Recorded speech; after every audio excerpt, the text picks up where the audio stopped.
Mrs. De Benedetto is absent. Mrs. Kretz is Here? sorry, yeah. Okay. Ms. Mastone, on her way. Mr. Scurry. Present. Mrs. Vanderklut present. Mayor Burke. Present. 4 present, 3 absent. All please rise and salute the flag. I pledge allegiance to the flag of the United States of America and to the republic for which it stands, one nation, under God, indivisible, with liberty and justice for all. First item, approval of the minutes from November 20th, 2017. Move approval. Motion for approval, Mr. Scarry. Second. Second by Ms. Vanderklut. All those in favor? Aye. All those opposed? Motion passes. I just have one question. Ms. Kretz? Could we, I just wasn't sure, are we meeting this Wednesday with the McGlynn teachers? No, okay, that's what I want to know. Okay, thank you. Next item, approval of bills, transfer of funds. Move approval. Motion for approval, Mr. Scarry. Is there a second? Yes, Second by Ms. yep. Kretz. Roll call vote, please. Mrs. Cunyo is absent. Mrs. De Benedetto is absent. Mrs. Kretz. Here. Ms. Mastone is absent. They're all on their way. Mr. Scurry. Yes. Mrs. Vanderklut, yes. Mayor Burke. Yes, 4 in the affirmative, 3 absent, motion passes. Please mark Ms. Cunyo as present. I will. Approval of payrolls. Move approval. Motion for approval, Mr. Scarry, seconded by Yes. Ms. Kretz. Roll call, please. Mrs. Cunyo? Here. I'm sorry. Yes. Mrs. De Benedetto is absent. Ms. Kretz? Yes. Ms. Mastone is on her way. Mr. Scurry? Yes. Mrs. Vanderklut, yes. Mayor Burke. Yes, 5 in the affirmative, 2 absent, motion passes. Report of secretary. There is none. Report of committees. November 13th, committee of the whole meeting. Ms. Vanderklut, Is it your wish that I should present them? if you wanted to summarize it. Okay. So this was the Committee of the Whole of November 13th. I don't know, do we need to, can you hear me? You should be on. Okay. Whole time. Okay. And present at the meeting were Mayor Burke, Vice Chair Anne Marie Cunyo, Arinda Benedetto, Kathy Kretz, Mia Mastone, Robert Scurry, and myself. Also attending was Michael Ruggiero and Paul Rousseau, school committee members-elect.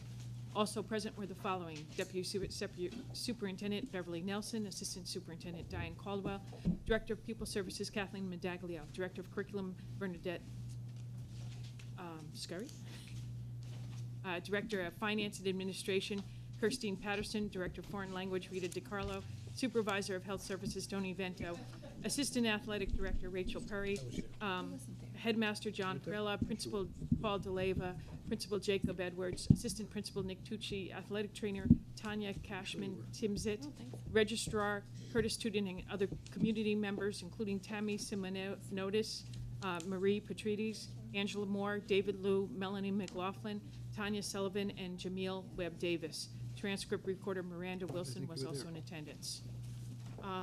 The mayor, the meeting was called to discuss school brains, the field trip policy, follow-up on student concussions, and report on the North Medford bus. It was a very substantial meeting and went on for hours. I just added that. Superintendent Belson made the following remarks. The evenings, and by the way, sorry, there was Summary, please. there was a mistake. It should be Bernadette Riccadelli. So we addressed the 4 different issues. And the first item was the report of the North Medford bus capacity and ridership. Director of Administration and Finance, Christine Patterson, gave this report, and it's attached. And Principal Tucci verified the report. There are 2 buses coming from North Medford in the morning, and in the afternoon there are between 45 to 50 riders daily, which is within its capacity. At this time, there's no need to add another bus. Administration will keep the committee informed as demand increases. The next item was student concussions. We talked about this at length.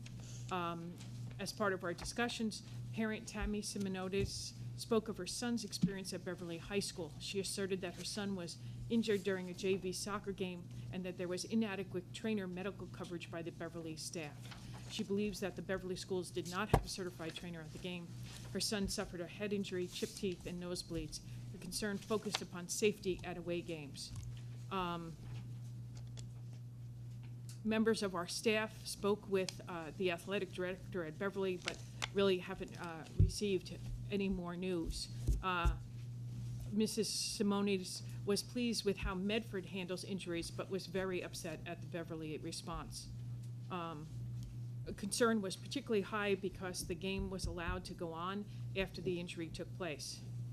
The superintendent promised that he will be conferring with the MIAA regarding this matter.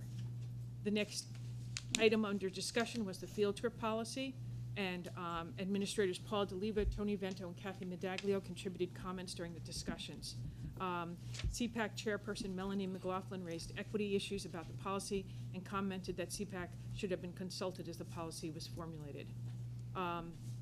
There was a discussion about the annual trip to New York by the Andrews School and the questions about deadlines. Among the 90 students who attended, there were 19 students who either had an IEP or 504 plan, and this was 19% of the participants. If we had added another bus, it would have cost approximately $7,500 and would not have made the trip doable. Ms. McLaughlin asserted that the trip excluded students with disabilities and that every trip should be planned to serve all interested students. The issue raised several points. Can field trips be planned with application deadlines if those deadlines are applicable to all students? Should field trips be limited if the economics cannot be balanced? And should the cost of medical services be shared by all participants or subsidized by the school system? After continued discussion, the policy was tabled. Administrators will bring forward a revised policy that addresses the issues. The final issue of the evening was school brains. Headmaster Perella and Data Information Specialist Registrar Curtis Tudin gave us a report. The headmaster reported that changes had been made to address the GPA concerns raised during the spring by Mr. David Liu. Mr. Tudin provided a chart that showed the increase in usage by parents and teachers. More will be done going forward. This is a work in progress, but it is moving forward. Mr. Liu was still skeptical about the accuracy of the reporting system. He revisited his concerns from last spring. Administrators asserted that the changes would work. The school committee asked to be informed as the year progressed. The meeting was adjourned at 10:05. Respectfully submitted, Paulette Vanderkloot, Secretary. Very good, thank you, Ms. Vanderkloot. Ms. Kretz? Yes, Superintendent Belson, I just wanted to follow up with you. I was in touch with Ms. Simonides, and I just wanted to know if something was filed with the MIAA regarding the incident, if you've had the chance to file that yet. Okay, so I've had substantial contact with the Beverly Public Schools. They strongly dispute the account provided to us by Ms. Simonides. I've gone back and forth with Stephen Hershey, who is the superintendent there. He claims, and he gave me the name of the trainer, the certified trainer who was on the field at that time. He said that no trainer from Beverly did anything with the individual, and as a result, he feels that it may have been somebody else who just simply helped out on the sidelines. So I have a lot more to do. I did contact the MIAA briefly and told them that we're in the process of continuing to investigate what actually took place. But there is a distinct difference of opinion between what Beverly feels happened and what was reported to us. So there's a little bit going on right now, and I'll have more reports soon as I get a better chance to talk to all the parties. The feeling from Beverly was that somebody assisted the student, but not necessarily the trainer, and that the play was allowed to go forward without any reason to stop the play. So there's back and forth, but Beverly strongly refutes the idea that their trainer assisted our student, and also that the trainer was not licensed, and they gave me the name and showed me the licensure. Did you communicate that information to the parent because she really Not yet. wants to know? This is still going back. In fact, the Okay. latest communication was as late as today Oh. from Stephen Hershey. Okay. So I've got a lot more work to do. I mean, obviously, there's a real difference of opinion on what took place. So you got the name, and the the person is not certified? They Is are. certified. Oh, it is, okay. I actually have it on my phone. Okay. And I can give it to you afterwards. Mayor Burke? All right. Ms. Vanderkloot? I guess that would raise the question to me is if our kids are playing and a student got hurt, why wasn't our student cared for by the trainer who was there? I mean, According to Beverly, the Beverly Public Schools, since the referee didn't stop the play, obviously he didn't consider it serious enough, and that for some reason, you know, the assistance was done on the sidelines. They suspect that somebody who maybe had a nursing background or something else like that may have helped on the sidelines. The question is, why did the youngster go back in the game, too, if he had a kick in the head? There are a couple of questions that still have to be answered. Right. And if the student, I believe the parent told us that the student was bleeding. Yep. So why would the, I mean, we already talked about why didn't the referee stop the game? Yeah, well, according to them, they didn't believe the referee needed to stop the game. And secondly, you know, and without casting any aspersions on anyone, as you know, Mrs. Simonedes was not at the game. And so as a result, we have a situation where people who were at the game have very different reports as to what took place there. Yes, but certainly blood is blood, and if.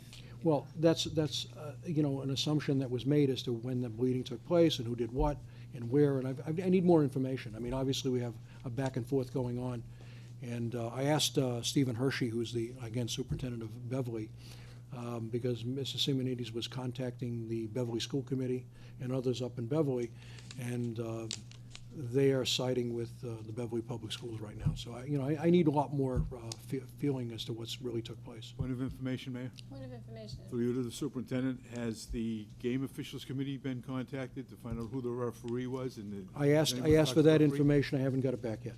Okay. Also, have you spoke to the coach, I didn't speak to the coach, but Mr. Maloney did. Mr. Maloney? And so I'm going to get a follow-up on that. But again, today's information, which I just got today, is a direct refutation of the story we got. And so I really need to ask a lot of questions. Right, but we do have the student who this happened to, and Right. we could have a follow-up with the Yeah, student. I just don't know when it happened, how it happened, and the like. I have two very different reports. Ms. Cunyo? When you find out from Beverly, or when you continue discussions with Beverly, could you find out if were they filming the game to see, you know, what type of play happened out there, or was there anyone filming the game to see what type of I play doubt was they, out there? I doubt they were filming the JV game. If they may have filmed the varsity game, but I doubt they filmed the JV game. Okay. Well, sometimes it depends on the schools. Yep. They might do it if the kids, you I'll know, ask. could be someone out I'll there that ask. just had their Facebook, I'll not their ask. Facebook, their cell phone, and we're filming too. Yeah.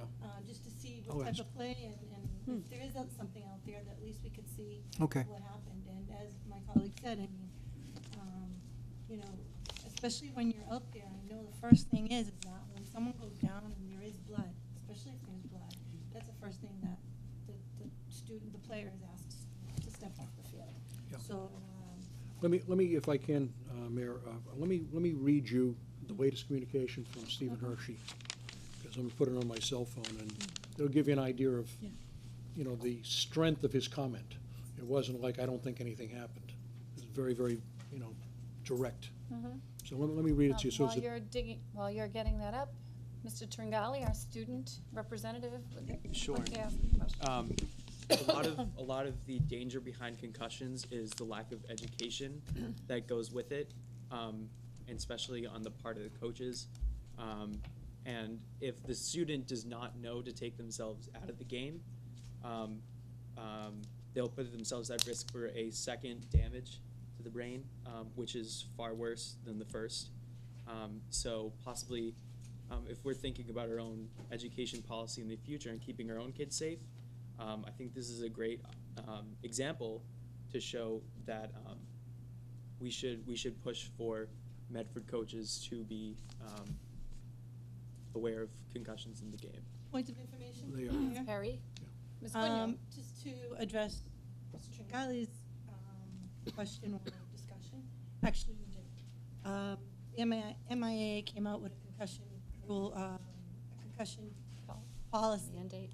probably about, it's been 6 years since Michelle's been gone, so about 6 years ago, that everyone had to go through it. The ironic part is that actually I argued with the referee themselves, their organization, because there is a policy out there that everyone has to go through, and that is the coaches have to go through it, administration has to go through it, the students have to go through it, the parents have to go through it. And at that point in time, and of course, athletic directors had to go through it, nurses. The only ones at that point in time that didn't have to go through it were the referees, which I thought was completely ironic, because they were the ones that called the game. Fought long and hard enough, it finally came true, and the referees have to go through it. And just to give you a quick policy on that, when a student has a concussion, our athletic trainer actually, before the season begins, tests all our children, and there's a certain way of testing them through the concussion strategies that they have. If by any chance a child does get hurt on the field, then that child has to go back to that trainer, gets evaluated, has to go to a doctor, will not be placed on that field again, not only with the clearance of a doctor, not only with the clearance of the nurses, but also with the clearance of the trainer. And let me tell you, our trainer, she doesn't care which doctor clears you. You will not get on that field unless that trainer okays you. And unfortunately, this was a situation that happened prior to that. It happened on the field. It happened away, inexperiences of, I'm going to say, on everyone. I understand that the player wants to get back, and it's like everything else. The player always wants to get back, but we as adults have to take responsibility too. I'm not blaming the coach. I'm not blaming our team. I'm not blaming anybody. I'm just saying that there's certain things that we need to make decisions upon, and now the superintendent is working with that. So I don't want to draw any conclusions until I have more investigation, but let me read you what Stephen Hershey wrote me today, and then attach some additional information which I'm exploring with others. Good afternoon. I'm sending you copies of what I have. In addition, your athletic director sent a letter to us. I spoke with several Beverly parents I know who usually attend the games. While some of them remember the play, they do not report it as a significant injury. They note that there was no stoppage of play nor the issuance of a card. Our trainer's name is Charla Barenas, and she has been with us for a long time without complaint. Beverly has taken this seriously from the start, but I have been unable to verify what has been reported. Our coaches and trainer are expected to deal with potential concussions with great caution. We perform ongoing training to ensure we are attending to the safety of all athletes under our own or players from other teams. I would like to find out what happened. Please forward me any information you have. So we have an ongoing investigation. I can't draw a conclusion, without more discussion with people. This came through today, and we've got a little bit more to follow up, and I just don't want to draw conclusions until I'm comfortable that everyone has a chance to review the information back and forth. We'll mark it for a report, follow-up report on our agenda. Yes. And is there a motion to accept this committee of the whole report from November moved. 13th? Oh, actually amended, An because I amendment, was not present at this meeting. Okay. Second. And you can add me to the Vice meeting. Chair Cuneo, add you to it? Yeah, You I were wasn't on. present. Yeah, I was present. Okay. Is there a motion for acceptance of the report as amended? So By moved. Ms. Fretzbach. Second. Seconded by Mr. Scarry. All those in favor? Aye. All those opposed? Motion passes. The Committee of the Whole from November 15th, we do not have that report yet. I'd ask that one of my colleagues table this Committee of the Whole report. So moved by Mr. Benedetto. Second. Seconded by Mr. Scarry. All those in favor? Aye. All those opposed, that paper is tabled. Committee of the Whole minutes from November 27th, 2017. This was a meeting that we held last week in order to discuss the succession plan for our superintendent of schools. We had the Mass Association of School Committees present. He presented quite a brochure to us on strategies that we should use in our deliberations. Ultimately, the Medford School Committee voted on the following matters in Committee of the Whole. 27. That the MASC, Mass Association of School Committee, will provide a sample brochure to us. The school committee will also explore other search consultants before making a selection. The school committee voted to review internal candidates first. That was a 7-0 vote.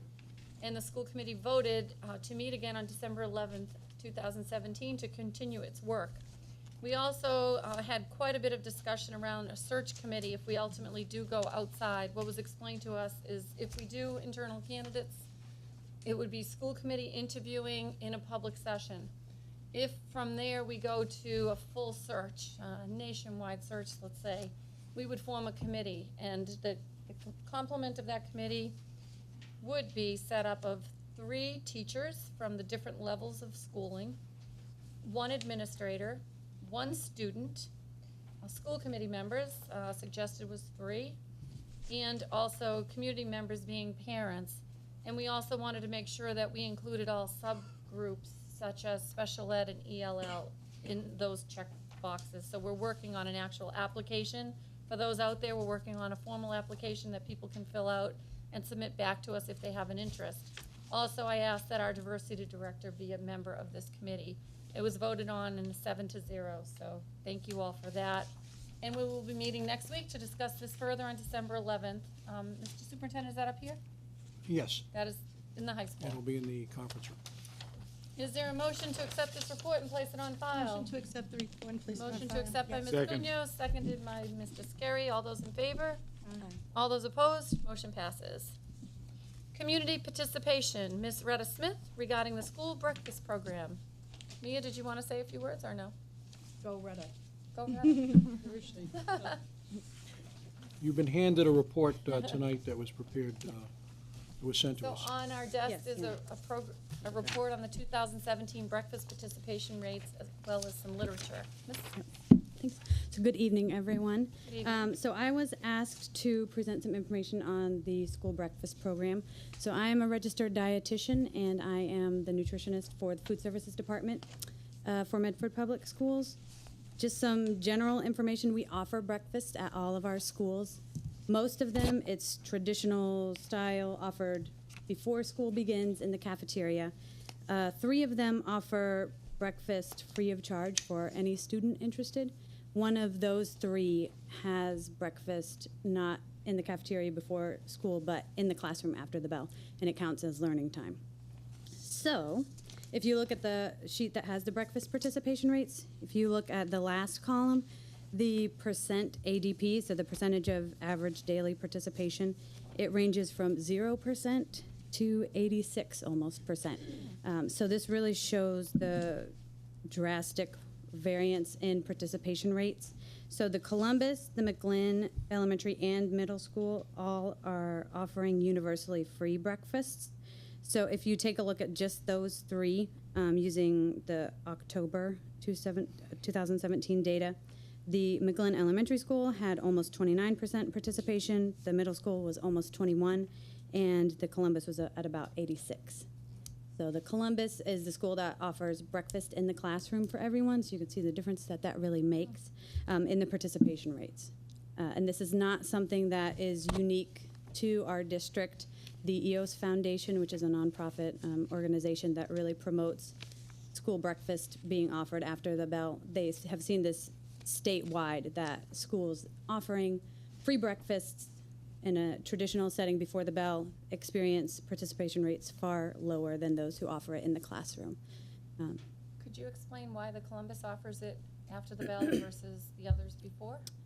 So that's a good question. The McGlynn Middle School, this is its first year instituting the universal, so I don't know what the decision was there. The elementary school, from what I'm told a few years ago, I think this was before I started working here, there was a rodent issue. They originally started off doing a breakfast in the class model, and there was a rodent issue that was attributed to the breakfast program, so they stopped.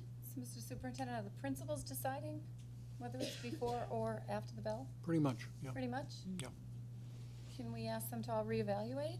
sure. Okay. Right, great. Would that be a recommendation you'd make? Yeah, that was I just wanted to have you consider this information and questions of universal breakfast going There's forward. probably another factor, too, in terms of busing. The more busing that takes place, the less likely they are to arrive, and take it before the actual school starts. Oh, right, yes, yeah, that has a big impact in Yeah. participation as well, yeah. Mr. Benedetto? Thank you. Could you tell me what the percentage of the forms returned are for each building? Do you know that? So the free and reduced eligibility? Yeah, whether they sign that they need it, or they return the form saying that they're not eligible, but they have to sign their form. Does every student have a form returned? No, it's, And how do we? it's how do we get, voluntary. like, 2 parents that don't know what this is and it's coming home and they're not knowing to turn them back in? And get what we need, because that would change a lot. And do parents know that this also reflects in whether or not they pay for SAT exams as well as college applications? Their free Right. and reduced lunch has bigger implications other than just food in their daily basis. And I don't think, like up at the high school, you might not get any kids returning forms, but if they knew that that was tied in and there was like a campaign to really educate people throughout the community, I think that our numbers could actually be higher than what they're listed here. Right. So that's concerning to me, and I think we have to have like almost 100% return rate per building and like really make it like a campaign or part of re-registration at each year. So that way we are making sure we capture hungry families as well as giving all those alternative processes. So I would really like to know how many forms were returned Okay. per school, like broken down by school, as well as a plan for outreach for next year, so that way we are reaching every family. They either sign off yes or they sign off no. Okay.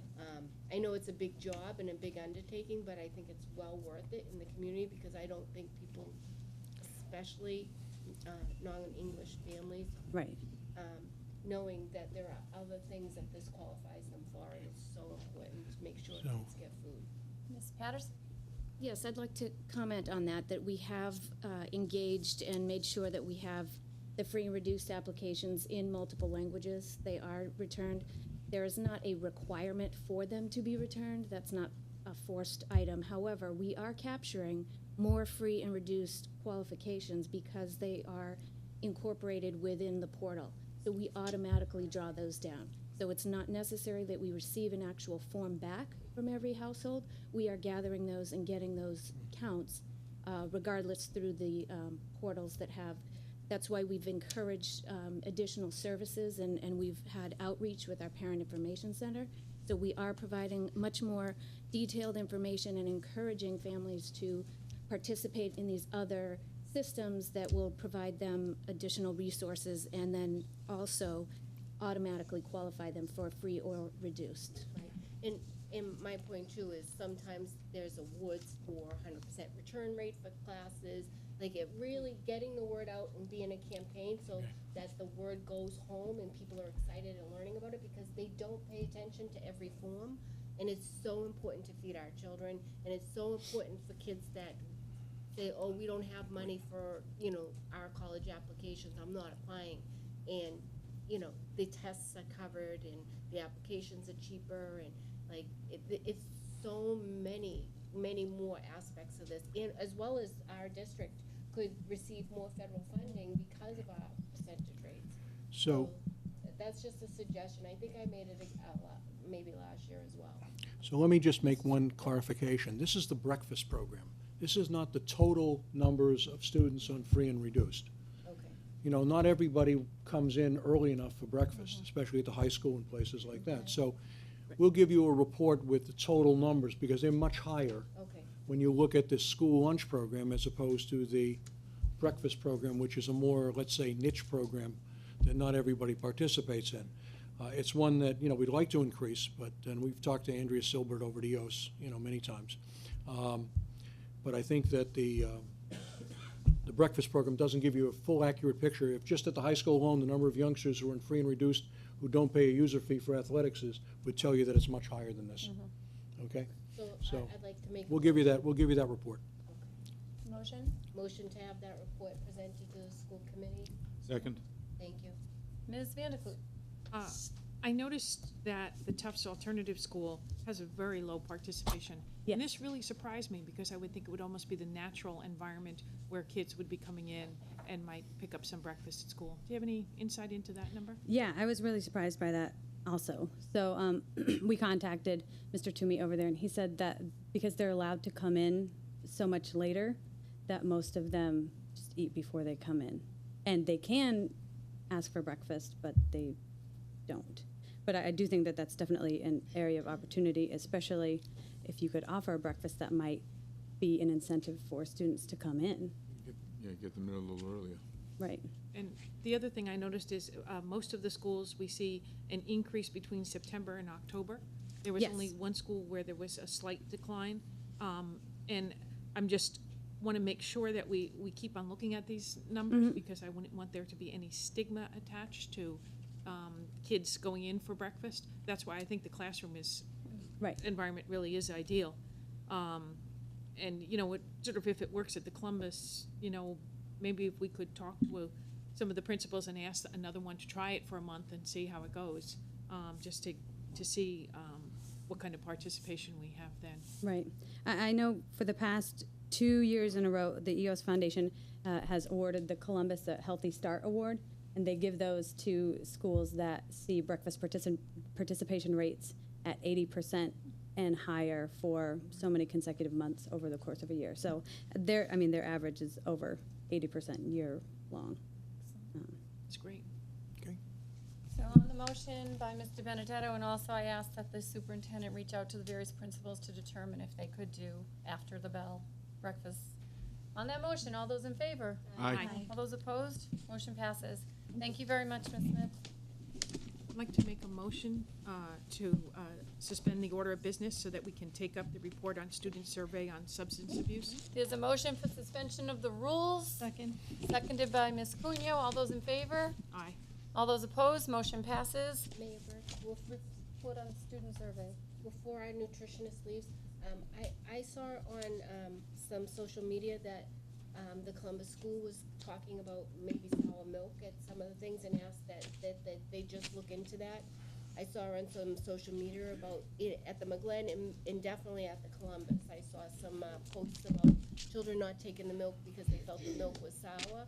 Yes, yeah, so we are aware of that, and I guess what I can say in response to that is we handle the milks appropriately. We use a first in, first out rotation system, so the oldest milks, are the first ones that are in the coolers and leaving. Turn the cooler up, make them colder.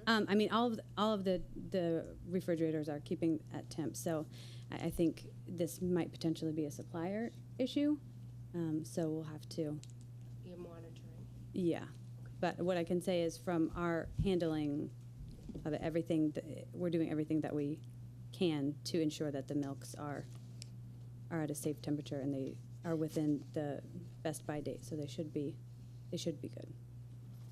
So we have to figure out why they're not. Would you like to? School committee elect, would you like to step up to the mic, please? Sure.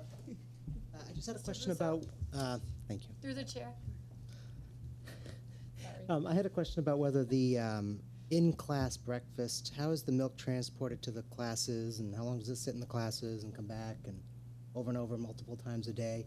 How do you track that the milk isn't the same milk going to the class for 4 or 5 days in a row? And is it actually kept cold while it's sitting in the class for an hour or two? Yeah. So this is for the breakfast in the Yeah, classroom? Columbus. Yeah. So the breakfast items are transported in coolers, and they leave that morning and go. And I don't know what the exact time frame is, but they're kept in coolers, and so they are used probably, I would say, within an hour.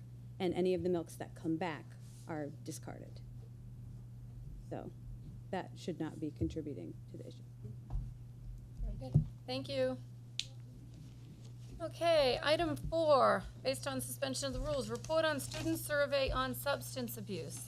We have with us Ms. Penny Funny-Oli from Medford City Hall, Team Medford, to do a presentation. Do you need us to move it all, Penny? Maybe. Let me just turn on this projector and we shall see.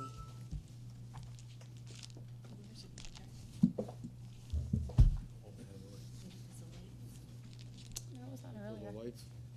This was on It's earlier. going on. Yeah, Lights coming Did it on. go on? yeah, it's kicking in.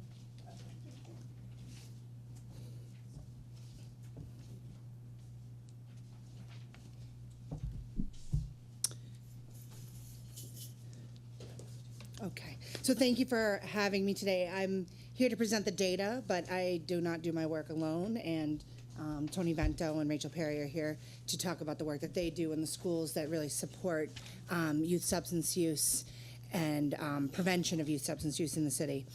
So I just want to say this is a report on a survey called the Community Care Survey. We've been doing this survey since 2005.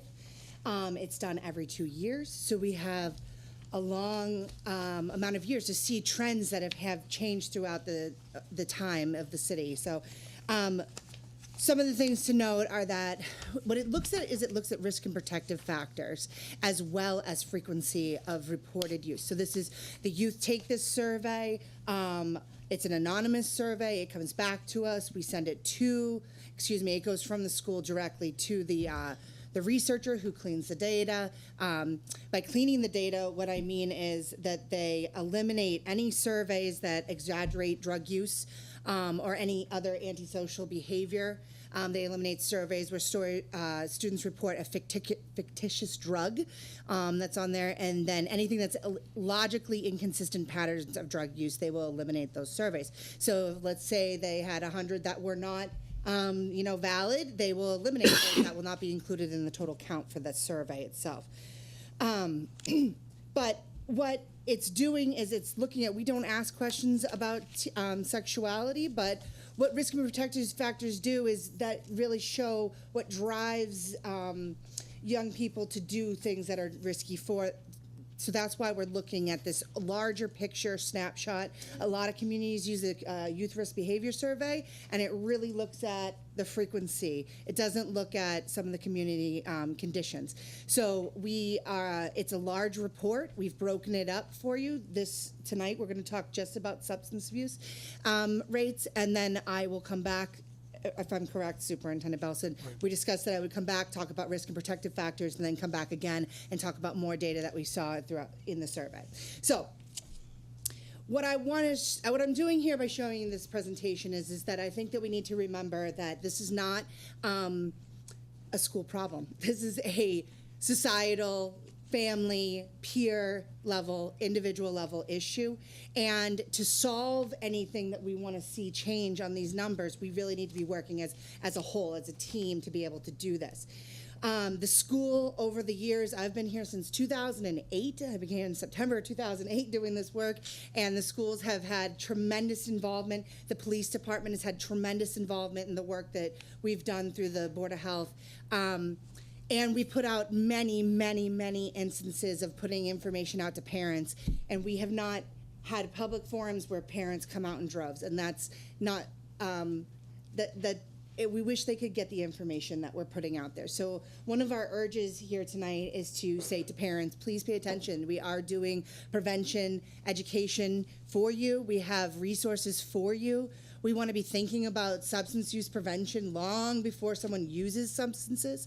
We're fortunate now in the city of Medford at the Board of Health to have an outreach worker or recovery coach who will, between the two of us, we sit and come up with a plan and work with individuals. At the police department, we do an early intervention program where if youth are found drinking or using drugs, we will bring them in for a 3-hour education course, give them a screening to see if they themselves have any issues, and then we will speak directly to their families about getting them help, because we're really pushing that, this is about getting help and getting this solved before it becomes a chronic issue for you and your family. So we have these resources available. We are begging you to come out to our presentations and or access this information online. Many programs for parents are going to be going up on the Mystic Valley Public Health website coming up soon. That will be linked to the City of Medford's website and hopefully to the school's website and to the police's website. But today, if you have an issue, and this is a televised, so I'm talking to the public, please go to drugfree.org and look for information there. They can steer you in the right direction. So the survey itself, we're looking at 3 different measures of use rates. We have lifetime use, so have you ever tried a substance? Experimentation is something that happens, but use where it becomes a problem or can lead to a problem, we're looking at that at the 30-day prevalence use rate. So whether or not a student has used a substance within the last month, the last 30 days. That's what we measure as current use. And historically, we've always done this survey prior to the February vacation. And this year, I believe in last year as well, the way that the schedule worked out, the survey was done after that time. So that might be something to think about, but I don't see that reflected in the data at this point. Binge drinking behavior is reported if 5 or more drinks in one sitting in the last 2 weeks. So that's what we are measuring, binge drinking behavior. So the purpose of prevention is to delay use. Okay, we want to drive those youth numbers back. We want to do our best to get the people who need help, and to reduce the amount of people that are trying, experimenting, and using frequently. So what I have here to show you is I have multiple charts that will show you the sort of what's happened over time. But this one here I think is really important. So if you look at the youth substance use as a bell curve, you can have 5 to 10% of the students, they're never going to use substances. They may have family history that causes, they may have, some school commitments or some religious commitments that prevent them from using.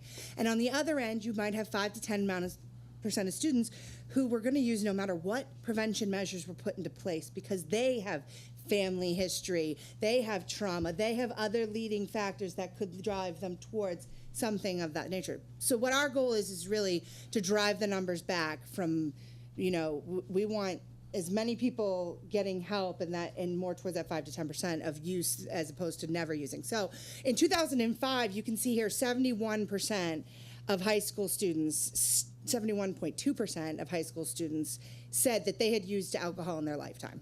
9th through 12th graders. This is both the high school and the vocational school. In all of this case, those two schools are combined with the data. In 2017, 45.8% of the students said that they had used alcohol in their lifetime. This is a significant change in the rates. And this is as a result of the teamwork that I talked about when I first started speaking. So what we're doing is working, and we need to continue doing it. And we need to continue to bring in more people into the fold and to have this conversation. So this is 6th grade, and again, when we report out the data, I have both in your packet, lifetime and 30-day use, but current trends are really where you would see that there's sort of an issue that we would want to be addressing in the community. That is where we would put more of our weight in the data. So 6th to 8th grade, as you can see, over time, we've really brought these numbers down, and these numbers are extremely low. What you're looking at is, and all of you should have a chart provided with the actual percentages. I like to do that because it's hard to read charts sometimes. It'd be on page 6. It'd be page actually 5. So for middle school students, 30-day use is 3.4%. That's a lot lower than the national average. For U.S. norm, for 8th grade, it was 7.3%. And I can tell you that our 8th graders were reporting, our 8th graders reporting 7.9%. So we do want to be paying attention to that. It's close to the national average. It is a low number, thank goodness, but we should be talking about this. This is what I'm saying. We need to talk early and often.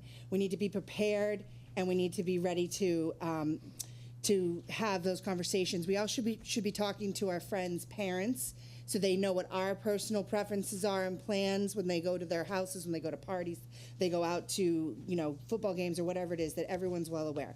So we do see the numbers declining. We always want to be monitoring the numbers. In the high school, at the 9th through 12th grade level, we see the decline as well over time, and we're very pleased to see that. One thing that we're monitoring this year that we've never monitored before is vaping. So we don't have numbers to compare to the previous years. But what we can tell you is on page 4,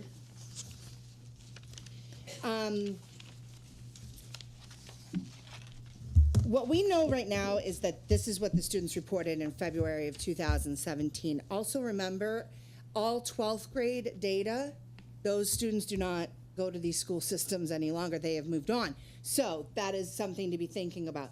But we believe that this number is going up exponentially as we speak, based on conversations amongst students and staff. There's a lot more concern for vaping, and we need to be thinking about it overall. So this is what vaping is. This is the most popular vaping product that we're hearing about all over the state, really, right? It's called Joule, and it looks like a USB. You can actually charge it by using it as a USB in your computer or wherever. And one of those is equivalent to 1 pack of cigarettes. the most popular product is a mango flavor. So, call me crazy, but I think they're marketing to a very specific population. They have a very catchy name and very catchy products, and anything flavored is going to be really attractive to young people, right? Now, the thing is about this, the other day we were talking about it, and I said, oh, don't worry, this is a patented product. You really, they're not going to be making marijuana products with this, right? That's not true. You can actually inject marijuana oil into this product once the stuff is out. So you can go on YouTube and you can learn anything you want to learn about how to hack this. So it's discreet, so somebody could be vaping in here right now and you may not notice. It can be very discreet in that way. So it's something that we really need to be paying attention to. It's very covert. Did you have something you want to say? I heard that students are doing it in classrooms because it looks like just a USB port, and they also can even exhale right into their hoodies, and you don't even see anything. Right. So kids in class are actually they call it Jouling. Right. Yeah. What are you saying? No, finish your report and then I have. Okay. So the reality is that there's a lot of information and misinformation out there about vaping. But the main thing that you need to take away from this is that it contains nicotine, and nicotine is one of the most highly addicted drugs in the entire world, right? So, there may be speculation that, their vape, that they're going to get hooked on vaping and then they get hooked on cigarettes. I argue that they're probably going to be hooked on vaping for a very long time is really what the issue is going to be. And we don't know because there isn't long-term data to show what the effect of this will be. Just like with cigarettes, we didn't know what cigarettes were going to do to us, and now look at where we're at. So we need to be cautious about that. Now, I want to show you this because this is a product that is also a vaping product. They sell these inserts at dispensaries. So if you see something like this, looks like an old-timey cigarette holder, that can also be filled with a THC oil of some kind or something, some sort of marijuana derivative product. So marijuana has become legalized in Massachusetts, and it's still dangerous for kids to use marijuana. It can create long-term changes in the way that their brain responds to addictions. It can do a number of different things. What I want to show you in this slide, it's a very, very busy slide, but I put everything in one slide so that I didn't forget about a single thing. Perception of harm. So great risk of harm. This is how our students said on the survey that if you tried marijuana, you would be at great risk of harm. There were other things, moderate risk, no risk, but this is specifically looking at the term great risk of harm. So the good news is that there are a number of people who do think that you'd be at great risk of harm if you tried marijuana just once. So, but then in some cases, oddly, that smoking it regularly is somehow okay. Now, great risk of harm is a measure that if you look at, this is what the data shows nationally, right? That if you believe it's harmful, you will use it less. So what we want to do is make sure that people are well informed of what these drugs and alcohol and everything can do to you. But I feel like these numbers are pretty low. I think that this is going to be an ongoing problem for a long time, and I'm going to tell you why. Because it's very difficult to convey honest facts to young people about marijuana.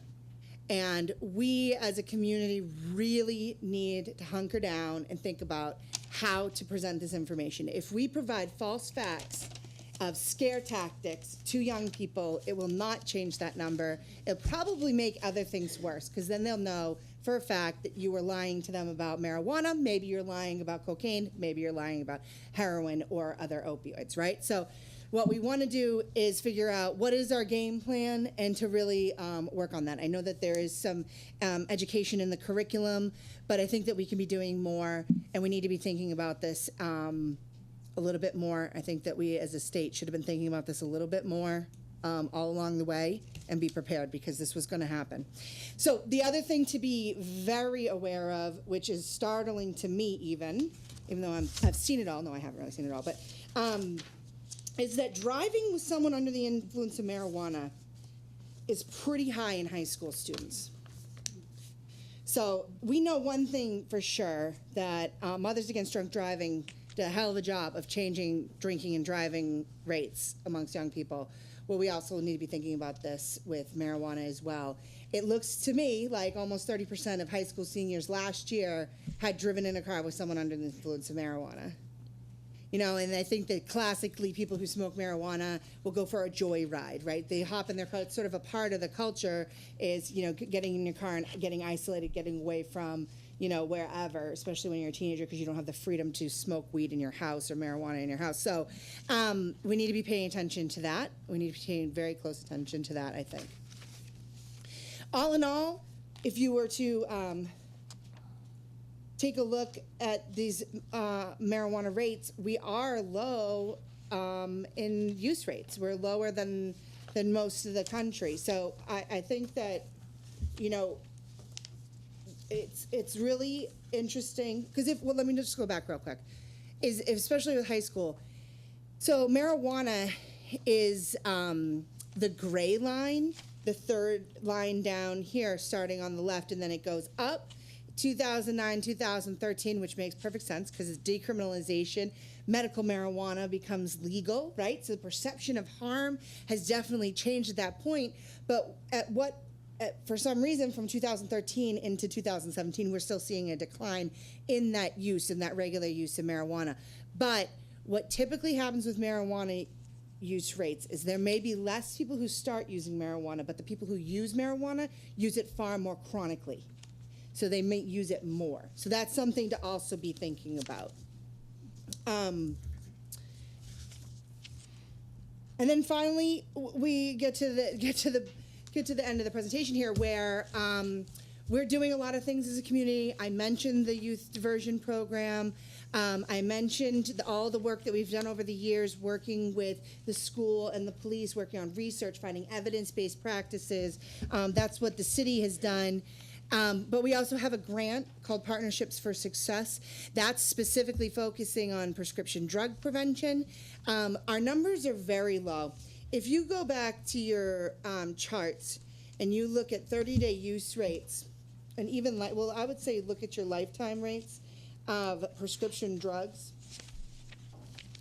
you'll see that in 2005, for high school students, we had 11.4% of students reporting that they use prescription drugs without a doctor's prescription. And you're looking at now, of all students ever having tried, 3.8%. So regardless of the situation that's happening in our community with overdoses, we're seeing youth rates decline with opioid use. I still see, you know, numbers declining with tranquilizers, and then also stimulants are sort of leveled off from the previous year. But our urge with our grant is to really say we need to be paying attention to all of these prescription drugs. They all cause, you know, can create an effect and cause a problem. Opioids are clearly our biggest concern. It's all over the news. And that's a good thing because people are talking about it to their kids. They're talking about what's going on with other family members maybe. My aunt lives in Indiana. She had crazy surgery, and they were all over her prescription pain meds. So I was very pleased to hear that, not just in Massachusetts, but in other parts of the country. Doctors are paying attention to those pain medications. But one thing is I went to Tufts last week, and I did a training on how to use naloxone with Armstrong Ambulance, and I stated that cocaine is being cut with fentanyl on the street. And I had a kid look up at me like, oh. So I have, and I'm not saying that kid uses cocaine. My point, though, being that people are unaware of this, and it's very important to know that we have to pay attention to all drug use. It should not be about this drug is bad, this one isn't as bad.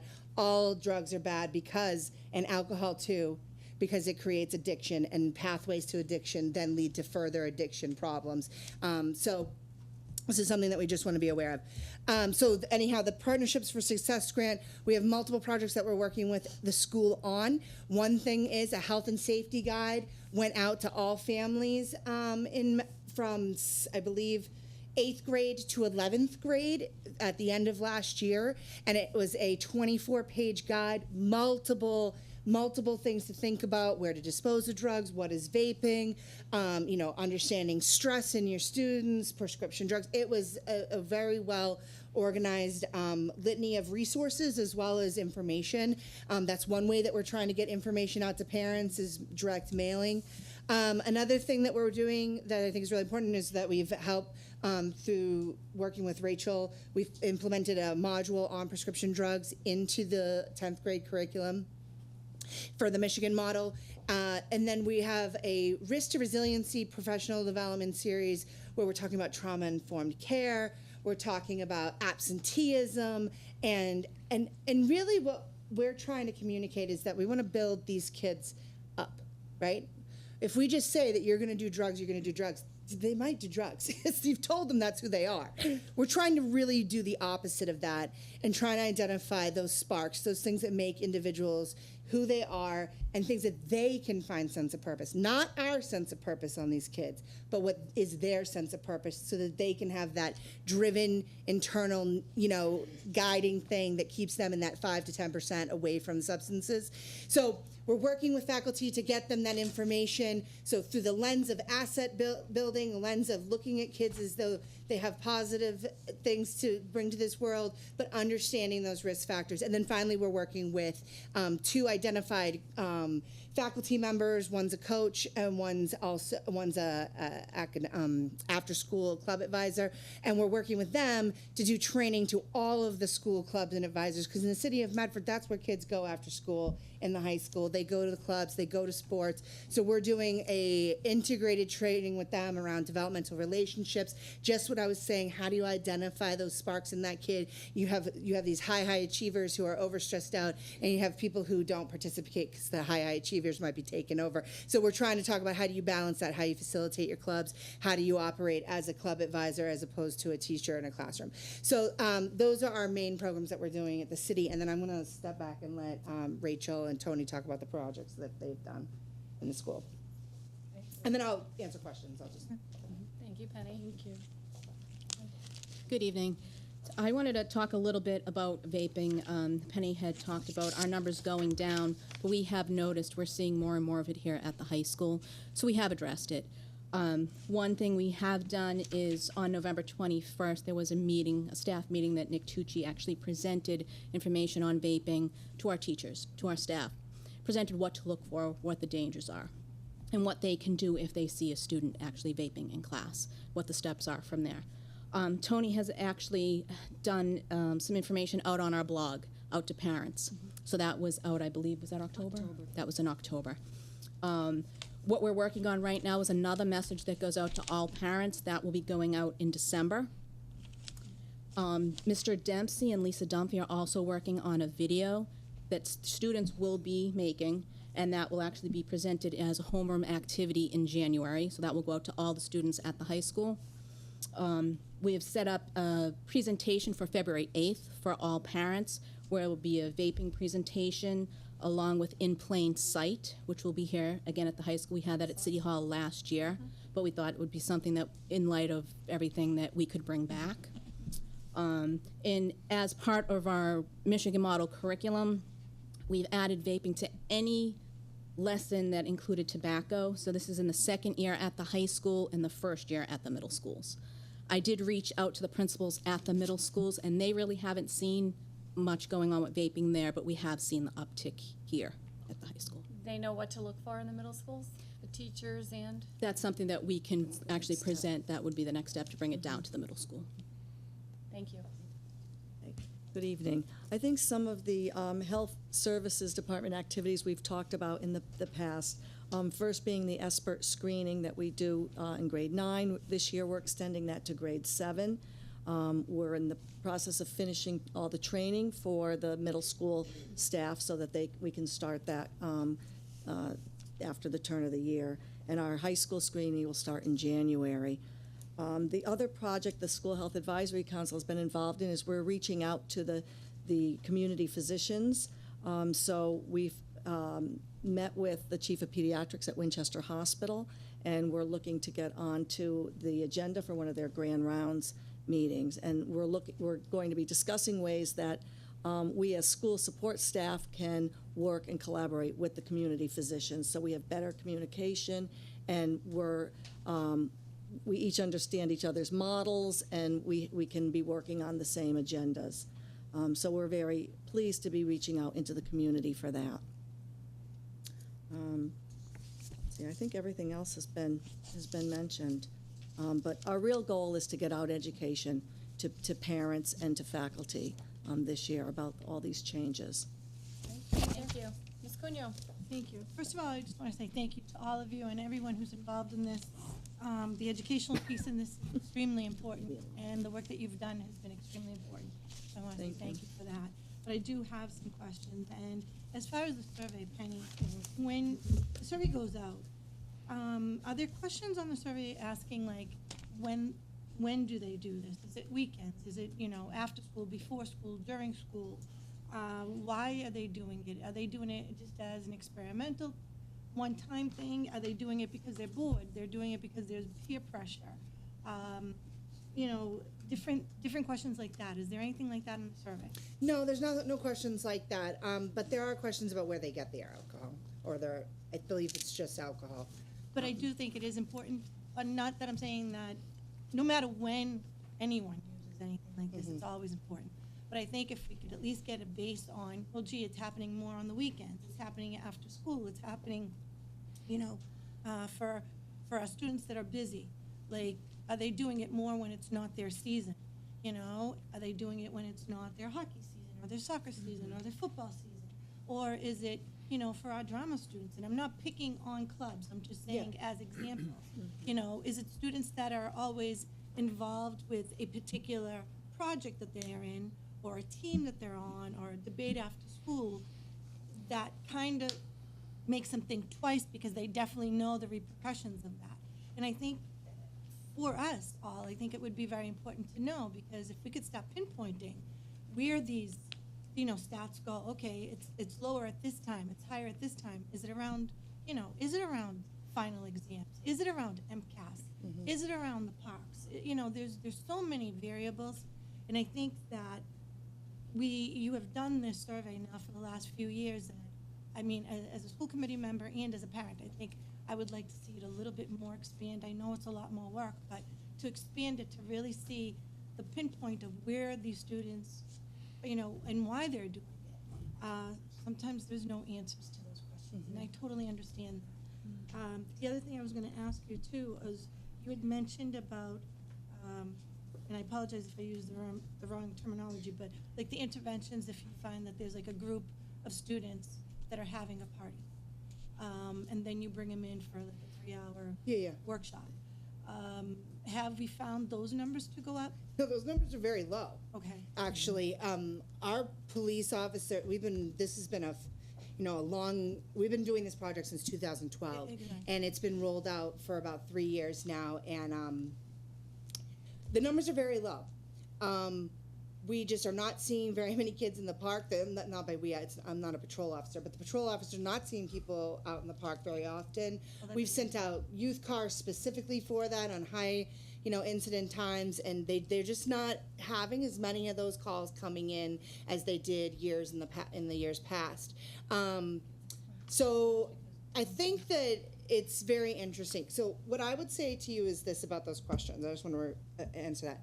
This survey it's a national survey, and the questions that are on there are vetted through research. So to add more questions on, this is already 200 questions for the students to sit and get through, which is far more extensive than the YRBS that others ask. So we're already asking a lot from these kids.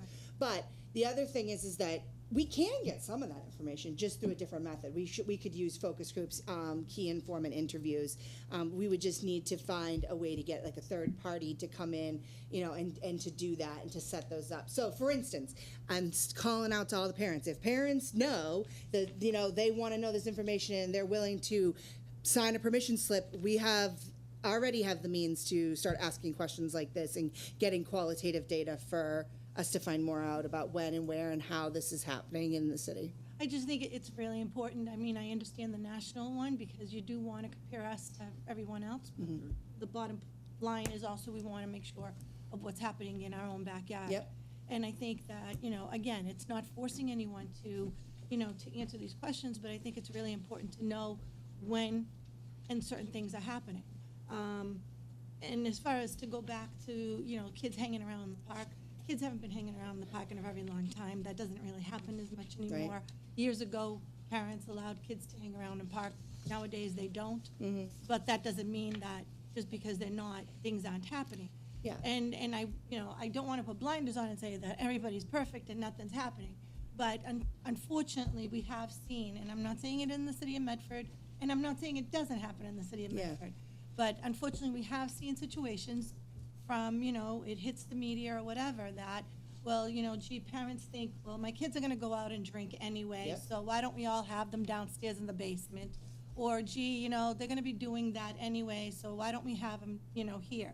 So just because they're not in a so-called park, I still think that we have to have our ears and eyes open, and that's why I was saying, if our administration, if our teachers hear anything about this big party going on, exactly. or anything like that, hey, if the police officers happen to be around that area at that time, and it's not a I have to get you type of thing. It's really to be more preventative before anything happens. That's all it is. And as far as the vaporing and the marijuana, I mean, my opinion is because now the legalization of it all, and I think that, students and anyone who had the mentality before of saying, oh, gee, it was marijuana, that didn't want to touch it, now like, oh, it's marijuana, because, like, we can't have it. And I've seen it. I've seen it this summer especially. I've seen it, like, people just, smoking it, going down the street, and you have young children with you, and now young children are, like, smelling it, and you're smelling it. And here we were years ago saying, well, gee, do you know what, secondhand smoking does? Now we have to explain to our kids, well, gee, secondhand marijuana, inhaling it. And it's a very, very concerning situation. I know that as a school system, we've been lucky enough to say, yes, we can ban it because we banned cigarettes. You're not allowed to do that. I just don't know if that number now is rising because students, it's a new thing, and I don't know if it's the mentality of it all, and we could do it. It's not a big deal. It's not as bad as the cigarettes because we don't have anything out there yet to prove that. So I don't know if those numbers are going out because of it. Yeah, I mean, I have a very extensive conversation with one of the classes here a couple months ago about vaping, about marijuana, and they were really practical. They want to know where the research is. They want to see the data. This is a good thing in many ways because these are well-educated young people who are researching information on their own. On the same hand, so they want to see it, and unfortunately, it's not there. It's not provided. So we're kind of, but I pushed them far and hard to think about this in a broader context, and we had a really rich discussion, and I think that there's tons of opportunity for us to have youth-led initiatives that talk about vaping, that talk about marijuana use. I think that we can definitely be looking at that in the future. These are really brilliant kids at the school, so I'd be very interested to start doing that. Just two more questions real quick. One is to both of you, Tony and Rachel. You were saying that you're speaking to our teachers more and more now about the vaping, to be more aware of it, to be more cautious of it, and they know what the next steps are. But what do the students know? What are their next step is? If they're caught with it, what happens? The administration would follow the discipline codes that are in the handbook. So it's similar to using, God bless you, tobacco products. So they would follow those discipline codes. And I guess, Penny, the other thing is for you is I know that you've done a lot of outreach, but is there still any one-to-one on with the schools, like when they have parent-teachers nights, or if they're doing a special thing in their schools? Is there anything going on that you have a table set up? So, because I know it's difficult sometimes to get parents out because everyone is busy, but sometimes if they're there, and I don't want to overtake another meeting, but I'm just saying that if you know that you're going to get a good crowd out there because of that meeting, is there something set up that night with your information, with someone out there to talk, or maybe even have a 5-minute, discussion with the audience? So over the years, there's been, a myriad of ways that I've been included in these types of events. I've had opportunities to speak before the parent-teacher night presentation begins and have a table there. I've had, the best part about the city of Medford and the work that we've done here is that this community really takes on the work themselves. And so when high quality information is being put out, I don't need to be there to just to be a steward over it. It's being done. So all the stuff that happens for when DA Ryan comes and talks about social host liability, that's a tremendous program, and that's happening on a regular yearly basis. So those are the kinds of things that we really shows how much effort is being put in by the school system. Last year we had Dr. Ruth Pody come and do a presentation as a partnership, and there were 75 people there, but the majority were faculty and other people that work in school systems throughout the region. So again, the first time we ever had a presentation here, it was be a parent, not a pal, social host liability, just like the DA's. There were 3 people that showed up. Yeah. And there was 2,400 mail-outs that went out advertising this program. So it's just like, it's nice to see when people do come and we get to talk to them and they see that, we're not kooks. But really what happens is when we do a community table, I'm going to be completely honest with you, this is very scary to people to talk about substance abuse when you're talking about, a 7th grade kid or even a 7-year-old or even a high school kid who've never seen have an issue with it. No, they do not want to talk to it. That's why we're called Team Medford, not the substance abuse people. People just don't want to talk about it. So it's very rare that you get a good showing out at your table at the community tabling events, but it is worth it. We do often have a really good conversation with at least one person. So yes, I mean we go to as many as we can and we'll continue to do that. But I'd like to see where it's actually an institutionalized conversation. It's not just like, oh, the substance abuse people are coming and walking in and going to tell you some information. It's nice when we're coming and we're asked to be experts, but it's really a part of the growth of an individual to be talking about this. So I think that it should be sort of embedded in everything. Well, that's why I was saying, I know having you come in just by yourselves, even though you have a great program, it's just, as you mentioned, it's scary sometimes, and and people don't want to hear it sometimes, and so this way here, instead of having it like directly, that's why I was saying if there was some collaboration, and I know that you've had it collaboration. Yeah, and I know that they've had it. I just was for people that are watching that don't know about it, and maybe they don't feel comfortable calling you, but they might feel comfortable calling a principal or a teacher, or or a child listening, happens to listen to this and asks another student. At least they know that, they don't have to necessarily call you directly. They can go to someone because they know that you're all working together. Absolutely, that's absolutely true. And one of the most the biggest bangs for their buck in the college setting is how to help a friend. And we worked with a student last year to put up posters that were about how to help a friend, and so they're advertised to the kids about how do you get resources for your friends, and they're up. But again, do they see them? Right. I mean, unless we paid, $1 million to have a Snapchat story commercial, I don't know if anyone's ever going to see it. Let's be honest. No, that's true. That's true, though. But we're putting the effort in and we're putting them up. So. Mr. Benedetto. Through you to the superintendent, so do we have a vaping policy on the books, or are we using the tobacco policy? So we're using the tobacco policy because vaping is sort of a derivative. And, but as we move forward, we'll obviously specify a little bit more completely. Well, with the growth I see throughout, not just our community, but socially, in adults as well as high school age students, I would like for this committee to start working on that, so that way it's in our handbooks as vaping, as juuling, as the correct terminology, so students are very clear how we as adults feel in this community about this, because students just do not believe. They think that, oh, I quit smoking, I'm only vaping now, and that's what you hear. And they don't realize when it gets in their lungs, it's like popcorn and it blows up their lungs and it does all these health implications. And there's not a lot of data because they haven't been doing it for years. But having 2 people in my house who read this report before I got here, 27 and almost 27 and almost 25. One's a few future NP and one works in another community on these exact programs. They were happy to see our numbers, that we're doing a great job in Medford. But we want to be clear, call it what it is, name it, say it's not okay, and tell them that from day one, so that way the wording is correct. Because once you name something, it's not like this secret thing anymore. It's not as cool, not as fun. So that's a motion on the floor, and I need a second from one of Second. my colleagues. I'd like to see this in place and in every handbook at our junior high and high school level by next year's, so that parents know that this is happening in our community and that we're taking it seriously, and we're not gonna continue. Very good. Thank you very much. Ms. Vanderklut?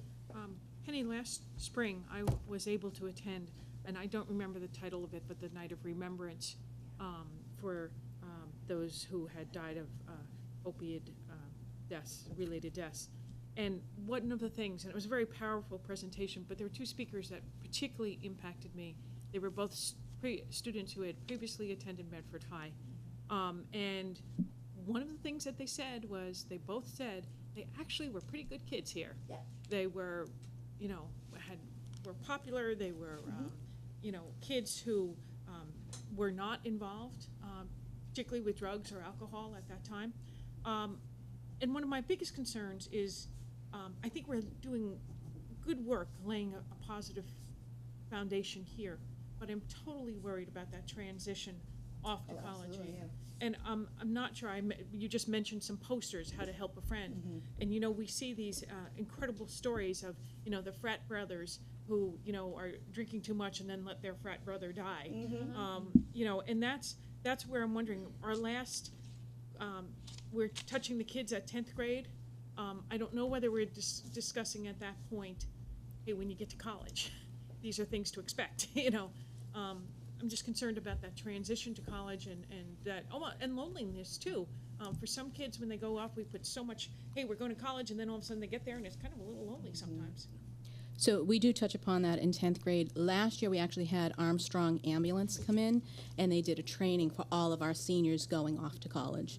They talked about, drugs, drug use, overdoses. They learned how to do CPR, first aid. So that was actually something that we started last year to help those students transitioning from senior year into college. Also, I just wondered, those two speakers who were there that night, have they come and spoken? I know that they both expressed willingness to me and to others to come and talk directly to students, and I've wondered if you might. I haven't gotten anything. I'm sure you have the names, and they certainly expressed their willingness to me, and I think that we might, it might be valuable. I apologize for not including the naloxone training to seniors and also to our vocational students. We're doing a lot of stuff. And so I apologize, because that's a big one though, because it does start to talk about this missing population, 18 to 28-year-olds, I would say. One of the things that we're doing that's really a big cornerstone in our office is we're doing a lot of work working with trying to address overdose rates in the trades.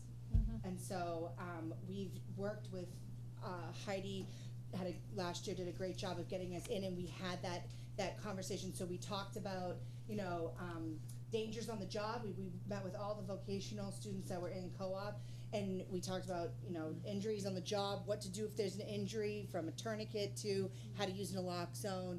And we had some really great conversations, super bright nursing, CNA students, and just really, really good conversations there. So that's one way that we should be thinking about and continuing to partner about, working with those employers who are taking on our students and what are they doing, what are their practices. We've created a toolkit for workers on how to understand the laws that pertain to them as well as to their employees. So we've done a lot of work around that. That gets at the population that's not going off to college. But I think that one thing that Danielle from Armstrong Ambulance would say was that the majority of the students were staying in Massachusetts.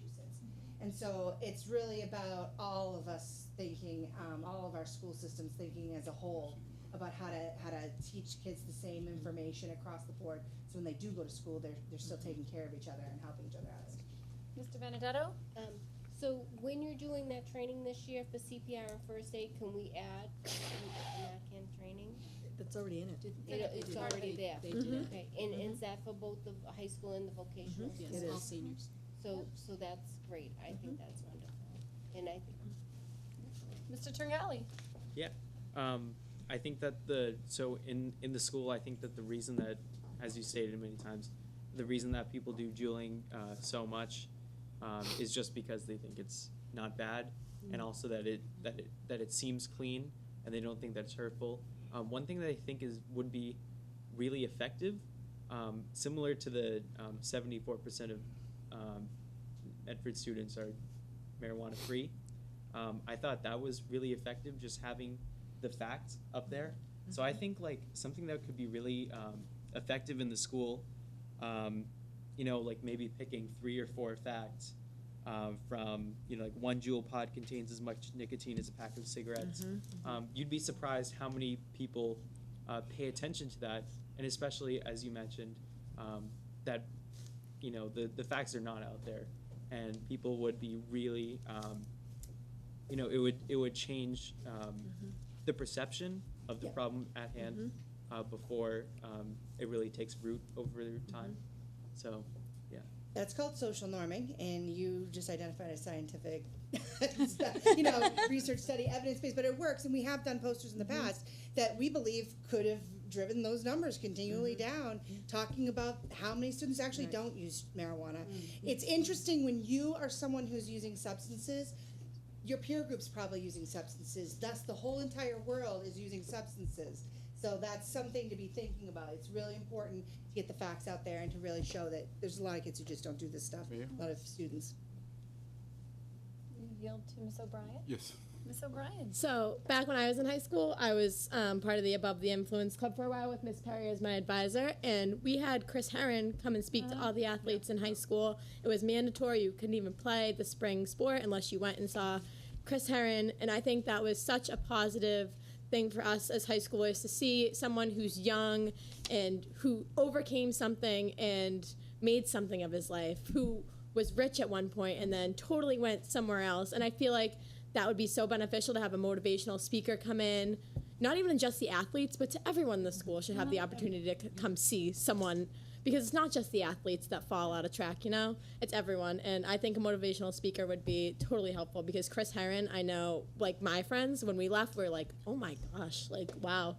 I know Mary Burke's daughter was on the lacrosse team with me, and it was just amazing. It was an amazing experience, and I think the children would really benefit from that. And I think we should not even open it to just the high school. It should be the middle school too. Absolutely. And me being a young teacher and wanting to teach in Medford, I think we have such a strong community, and we're so tight bonded. And I'm so tight bonded with everyone in the community. I feel like I can talk to anyone here, and I want to be able to, I don't know how to put it, but have people be able to come and talk to the teachers and be comfortable with everyone. And I think a motivational speaker coming in would be just a great aspect. I don't know how Miss Perry got Chris Herron. Maybe she could come about that again, but I know he does motivational speaking all the time. I follow him on Twitter. I think he's amazing. And yeah. Great recommendation, Hannah. Mr. Scarry? Mayor, through you to Sebastian, here's your next great story, your next great lead in the Mustang News. Instead of posters, get it in print and shoot for our Pulitzer. Penny can give you more stats. Can I follow up on that just? Ms. Vanderpool? But actually, I wondered, I think that one in our report, that one stat about 1 Joule can have, whatever it was, Just 1 a Joule pod picture. contains as much nicotine as a pack of cigarettes. Yeah. It's just so striking. Yeah. That it is time for us. We have a graphics arts department. We can get some posters made up. I think that would be incredibly valuable to right away get out. I think you should also know that one of those pods is like $4, like $4 or $5 bucks. So a it's lot like cheaper half of than a one food cent. pack. Very cheap. No taxes, or is there a tax on No, that it's stuff? online. I don't know if it's taxed, Sales tax. but The sales tax? So our community, the Board of Health passed that you cannot sell to minors. right. God bless you. And just one last point for Sebastian. There Point was of information, Mr. point of Scarry. information. There was a great article a couple of weeks ago in the Globe regarding juuling and its effects and what they know so far. So you might want to research that and come up with your own conclusions and get a story out there for us. Sounds good. Thank you. Ms. Vanderklut? Yes, no, I just wondered if we can also, I don't know whether I should make it as a form of a motion, but maybe we could talk to the graphic arts department and get some posters made. Motion on the floor, I second. On the motions that have been offered thus far, all those in favor? Aye. All those opposed? Motion passes, including a motivational speaker. Mr. Ruggiero? Yeah, through the chair, I have, School committee man-elect. I have two questions. The first is, so the alcohol use from the 6th to 8th grade dropped pretty precipitously from 2011 to 2013, and I was wondering what accounts for that drop. And the second thing I had is maybe just helping us understand the analytics. So you have children completing a survey. Do we have any sense of how many people are actually users but are concerned that if they fill out this survey and with this information, it'll be seen by a teacher as they're handing it in? Do we have like a sense of like heroin use? I know overdose is a serious issue in Medford. So do we have a sense of underage heroin overdoses in Medford right now? There are no underage heroin overdoses in Medford. There was an individual who was 19 that overdosed and died in Medford. They were from another community, so that's something to know. So I have it here at the bottom but these numbers are so small that it's very, you have to really think about that this is like 0.1% of the entire population that took it reported. That could be one student. So there's something to think about when you're looking at that data. So it's there. But your question is about what was the drop? Why the drop was pretty significant. If you have Yes. 10%, that's a significant selection. It is a significant drop. And what we saw at that time was we saw an increase in parental monitoring. If you were to look at the risk and protective factors, we talked about in 2011 there was some protective factors that were very low in the middle schools, and by the next year they were exactly even with their sister scores. So the deal was that there were many opportunities for rewards if you do something in the school, but there weren't very many opportunities. So when those two came together and they were evened out, we talked about it at the school committee meeting. We talked about it with the principals. There was a whole influx of new activities, after school activities that started to happen. Those numbers became aligned and we saw that number drop. So parents were monitoring their kids more closely. The schools addressed some of the pro-social things that needed to be addressed in the community. It was a real sort of like chasm of everybody working together, I think, and that really helped drive those numbers down. And do you have a sense of how many kids are using but don't report on the survey? So that's just sort of a given with these surveys, right? That to be honest with you, a lot of people who are using substances know very well that they don't want to be using substances, and so they do self-report pretty accurately on these surveys. They may not want to be forthcoming with someone that knows them and may feel shame if they were to report, but when it's anonymous, it's secretive, they actually do fill them out pretty accurately. At least that's what, nationally, that's what the story has been. So that's, I don't have the exact scientific fact for you, but that's what I do know. Very good. Is there a motion to receive this report? One more question, Ms. Cunyo. Actually, I was just thinking of the bullet points that we were talking about, whether it be Sebastian or both of you, is the other one about getting into a vehicle. Yes. With someone who's been vaping. Yeah. Which is very important and is very serious. And I think that would be a bullet point really to put out there, because I don't think people are aware of how serious that could be. Because we've been trained in our mind, and as kids, we've been trained in our minds too, is, you don't get into a vehicle with someone who's been drinking. Right. No one's been talking about this. This is, newer. So I think that's definitely a point that we need to put out there. Yeah, I think it's a really important one to talk about for sure. Very good. On the motion this report be received and placed on file, all those in favor? Aye. Aye. All those opposed? Motion Thank you passed. so much. Thank you. Thank you very much. Okay, motion to revert to the regular order of business. All those in favor? Aye. All those opposed? Motion passes. Report 1, recommendation to approve Medford High School, Medford Voc Tech High School graduation date and location. Move approval. Motion to approve. Superintendent, well, you want me just to announce the date? Well, we can just make one quick comment, as we've done this at this place every year for a long time now. And the reason we need to approve it so early is that if we have snow days, we've locked in the date. So we don't have to have, We're so not many having days. any snow days this But year. if there are no snow days, we don't have to worry about it. And the other thing that I just will let you know is that Mr. William Cummings of the Cummings Foundation will speak at graduation in addition to the normal speakers. That's exciting. Excellent. So it's June 6th, all those parents out there, at 6 p.m. at the Gancher Center at Tufts University. Motion to approve by Mr. Benedetto, seconded by Ms. Kretz. All those in favor? Aye. All those opposed? Motion passes. Be there. Financial report, Ms. Patterson. So this is our first quarterly, or close to 1/3 of the year, report on our financials.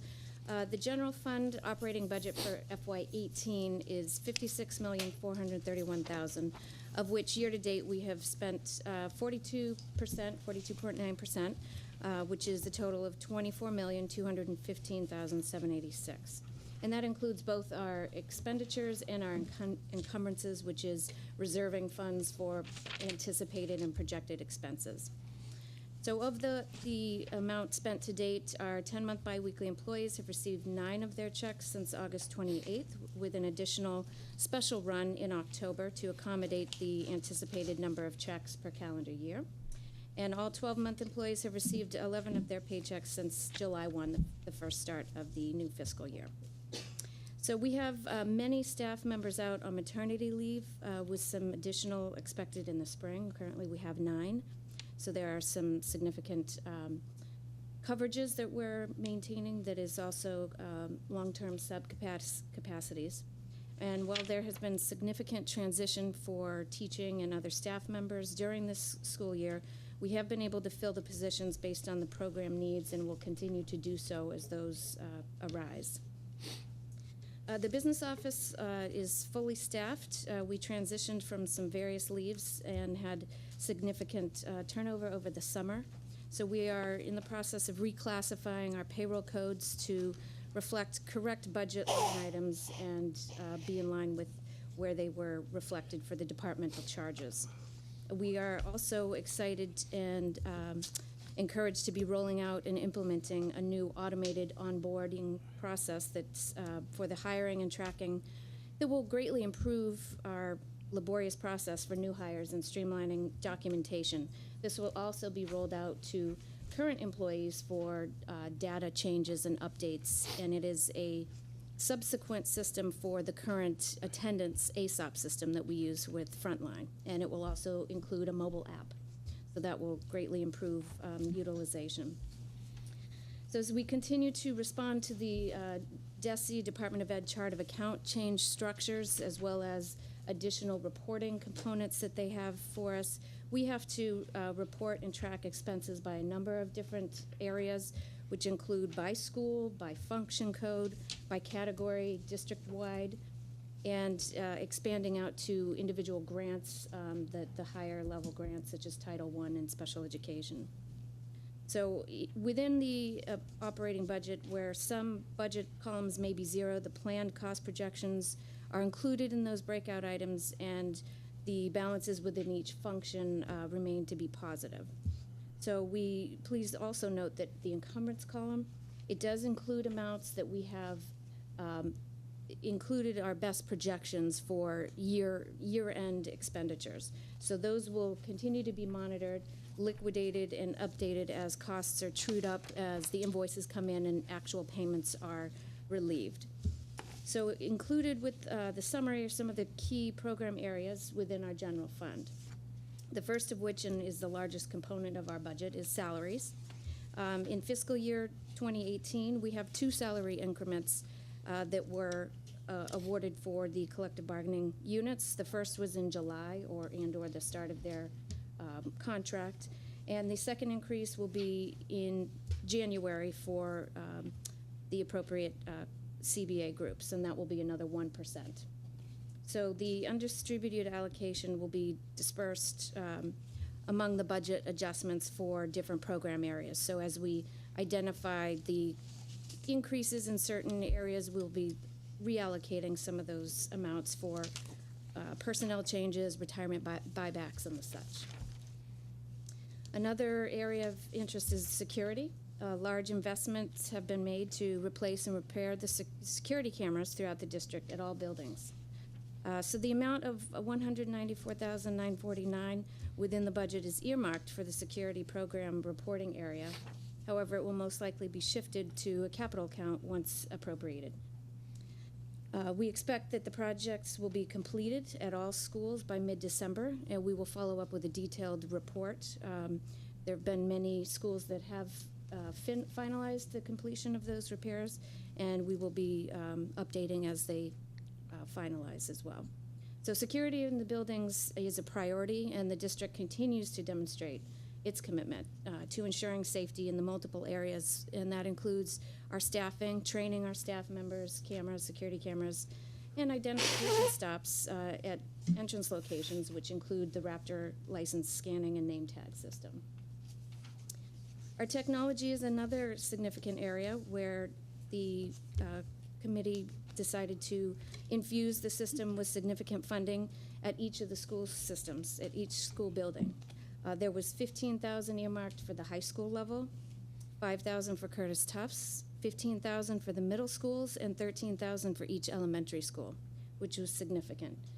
We utilized those funds and used some high-volume discounts along with state bid pricing to maximize the investment within those technology area, and rolled out over the summer to have the carts and units available for the start of school. So in total, we had 455 devices, new devices for this school year that were rolled out for use in each of the buildings. And additionally, within technology, we just received the E-rate approval that will further improve connectivity district-wide, and we're hoping the matching dollars that were requested from the city will be approved, and we'll be able to continue the technology investment throughout school year 2018. Transportation continues to be a large item. We are currently in year 3 of the original 3-year contract with Eastern Bus, and we have an additional 2 years locked in at specified rates for that contract. The budget reflects an anticipated reduction of 1 bus. However, we did have to bring bus number 18 back into the cycle due to the shift in newcomers programs, and so we've had to utilize the additional bus for that. So it shows a negative amount within that category based on the need for additional transportation. We also have absorbed the cost for students that attend the Minuteman Vocational School, and the amount we expect will be covered by the reduced enrollment in the tuition. So where we had projected additional students going out and the offset coming in for the transportation will net itself out. We currently provide after-school buses to the middle schools, and that's per contract that was identified in the original contract, 3 buses per day, and that's for 70 days throughout the school year.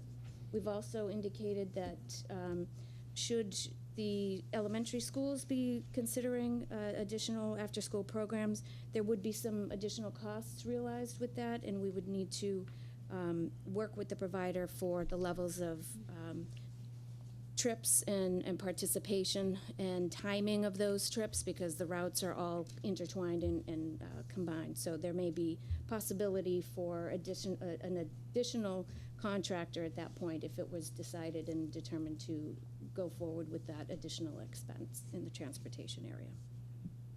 Our utilities, which covers natural gas, electricity, water, we encumber the utilities based on historical years of usage, and we budget conservatively for unexpected occurrences.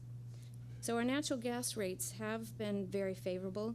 Utilization has been lower due to milder winters. However, we still have not experienced the cold months for this fiscal year, so we're not quite sure how that will land. Electricity continues to be volatile in the marketplace, and we will be expecting a slightly higher rate beginning next fiscal year. which we have locked in with City Hall, working with with the Power Options Company. So our current rate is slightly lower, which is for the supply cost at 0.0882 per kilowatt hour. Moving into next fiscal year, we'll have 0.0931. So definitely moving forward as we budget and plan for that, we will need to budget some increases in that area. But we have encumbered the entire line item for that account. It has typically gone to the very end of that particular expense, so we want to maintain a conservative estimate and show that fully expended.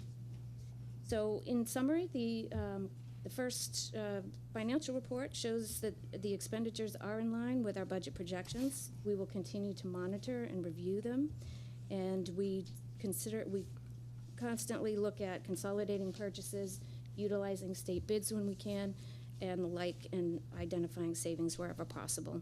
And I'd like to, again, thank City Hall, my counterparts at the Hall, that communication cooperation has been very effective in helping us accomplish what we need to get done. Thank you. Christina, I had one question. Could you please explain what you mean by we are reclassifying payroll codes to reflect correct budget lines? Yes, so our payroll system is not linked with our financial system, so we outsource payroll, so we have to identify a payroll code that is crosswalked to our general ledger code, a financial software code. So those codes, which was a much smaller code number, may not necessarily be aligned with what our either newly identified budget financial account code is, general ledger account. So we're going through now and really scouring those areas to look at some anomalies that might be occurring, and to make sure that where we've budgeted individuals based on department, school-wide, that they are correctly classified in the payroll code. Okay, so it doesn't mean that somebody who was added to the business office or transferred in the role was given a different classification? No.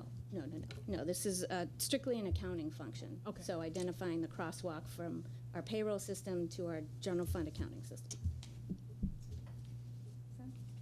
I just have, Ms. Kretz? hi, thank you, Christine.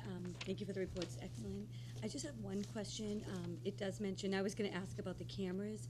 So it mentions that a large investment was made to replace and repair security cameras. And I know a lot of us were getting emails throughout the fall where a lot of parents were very concerned because a lot of cameras were out and they weren't operating. So are there any cameras that are still in need of repair, or were all the cameras that were malfunctioning and not operating, were they all repaired? So we've addressed all of the inoperable cameras that were the critical areas for observation. So all of those have been addressed with the investment that we have provided. They are not all currently complete, as the contractor is still working on them. So they have several teams at several locations, and they anticipate being complete in the next couple of weeks. Okay. Can I ask a point of clarification? Thank you, Mayor.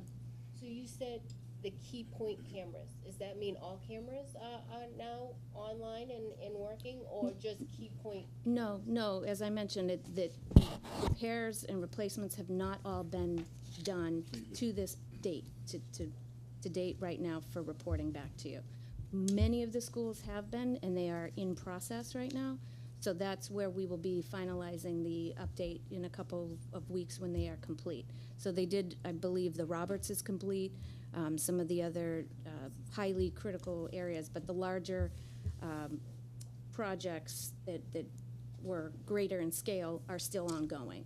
So they're in the process of being repaired and replaced. Do you have a completion hopeful date? 2 weeks. Couple weeks. 2 weeks. And then that all cameras, and then within the district will be up and running and functioning appropriately. I think that it's really important to understand that cameras are fragile, and that every year we're going to have to allocate money for this, because lightning strikes, all kinds of things take place that are beyond our control, and we can go all year long and then find that we need cameras that have to be replaced going into the school year. So I think the key thing, apropos to your question is that are we covering the areas that people need to have covered, that people can see things? The answer is yes. And we'll try to, continually prioritize as we go forward. If a camera goes down, we certainly want to ensure that a key area is covered, so rather than one that might be a duplicate of an existing area. But for the most part, in the middle of December, we believe everything will be fixed. Yeah, just as another follow-up. Yeah. I know that Attorney Bill O'Keefe offered to supply us with extra cameras, even if we have them as a stash of backup cameras. He's more than willing to donate them. He has in the past, and he has more to donate. So we would, I'm making a motion now that the superintendent reach out to him and just see if they're functioning with our system now, and if it's appropriate to have them as backup cameras. So let me answer that before we go too far down the road. Mr. O'Keefe did provide a substantial number, 30 additional cameras this year. Some of them are not compatible with what we need. Some of them can be used for limited purposes, but given what we're doing right now and given the upgrade in technology, what's coming out of that institution that Bill gets it from is not necessarily compatible with what we've got. There's a few that can be, so we've got to screen them out, but we really can't be overly dependent on that. We appreciate what Bill's done, but on the other hand, we've got to be careful that they're mostly inside cameras, and the things that deal with outside cameras are very different. And we're also dealing with a different way of a transmission than we previously did. So we can use them periodically, but it's not a one-to-one kind of application. But we do appreciate it. All right, I also make a motion to send him a thank you note. Okay. for- I think we did once, but I'll for send it again. Consistently over the years, providing us Okay. with any technology that comes to his hands. So moved. Um, Is there a motion for approval? I had a few questions. Oh, I thought you already asked. No, that was just on that. So that was the security issue. I wanted some clarity on the business office team and how, now that it's fully staffed, what types of movement happened? Were there any positions added? Like, I'm just curious. I know we talked about an HR person at one point. The superintendent mentioned something like that. I just was wondering what that looks like now, or maybe we could even get like, a plan. Yeah, thank you. No, Just get absolutely. stuck with that. So we had a maternity leave that was not covered, so we were understaffed. We also had transition from one of our team members who went to another department within the school. So we had to fill another payroll position. So there's been nothing added. We've been backfilling and trying to maintain and keep the level of service with less people. So there was nobody added except a replacement for an open position that had transferred.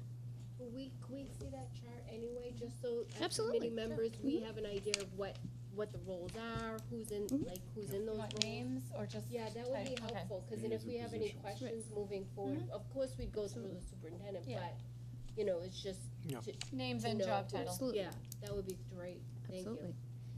We do have expectations of coming forward with a proposal as the year progresses to enhance our human resources capacity. I mean, it's become a major area, and you cannot continue to just simply treat it as a, byproduct of everything else going on. So that will come forward as a major proposal, and we'll have that discussion. Specialty. I just also wanna, speak about the community schools budget, and I know that the committee approved almost 2 years ago about having it quarterly, so just as a friendly reminder that I'd like to see that coming forward soon. We will. Thank you very much. Maybe we can even add it to the list of items on the back of our agenda, so we don't forget, because I might forget if it's not written. Thank you, I Superintendent. doubt you're going to forget. You never know, it could happen. Thank you very much. Thank Is you there a for motion on great the floor to report. accept this report? Motion to accept the report, place on file. Mr. Scarry, seconded by Ms. Vanderklut, along with a thank you out to Mr. O'Keefe. All those in favor? Aye. All those opposed? Motion granted.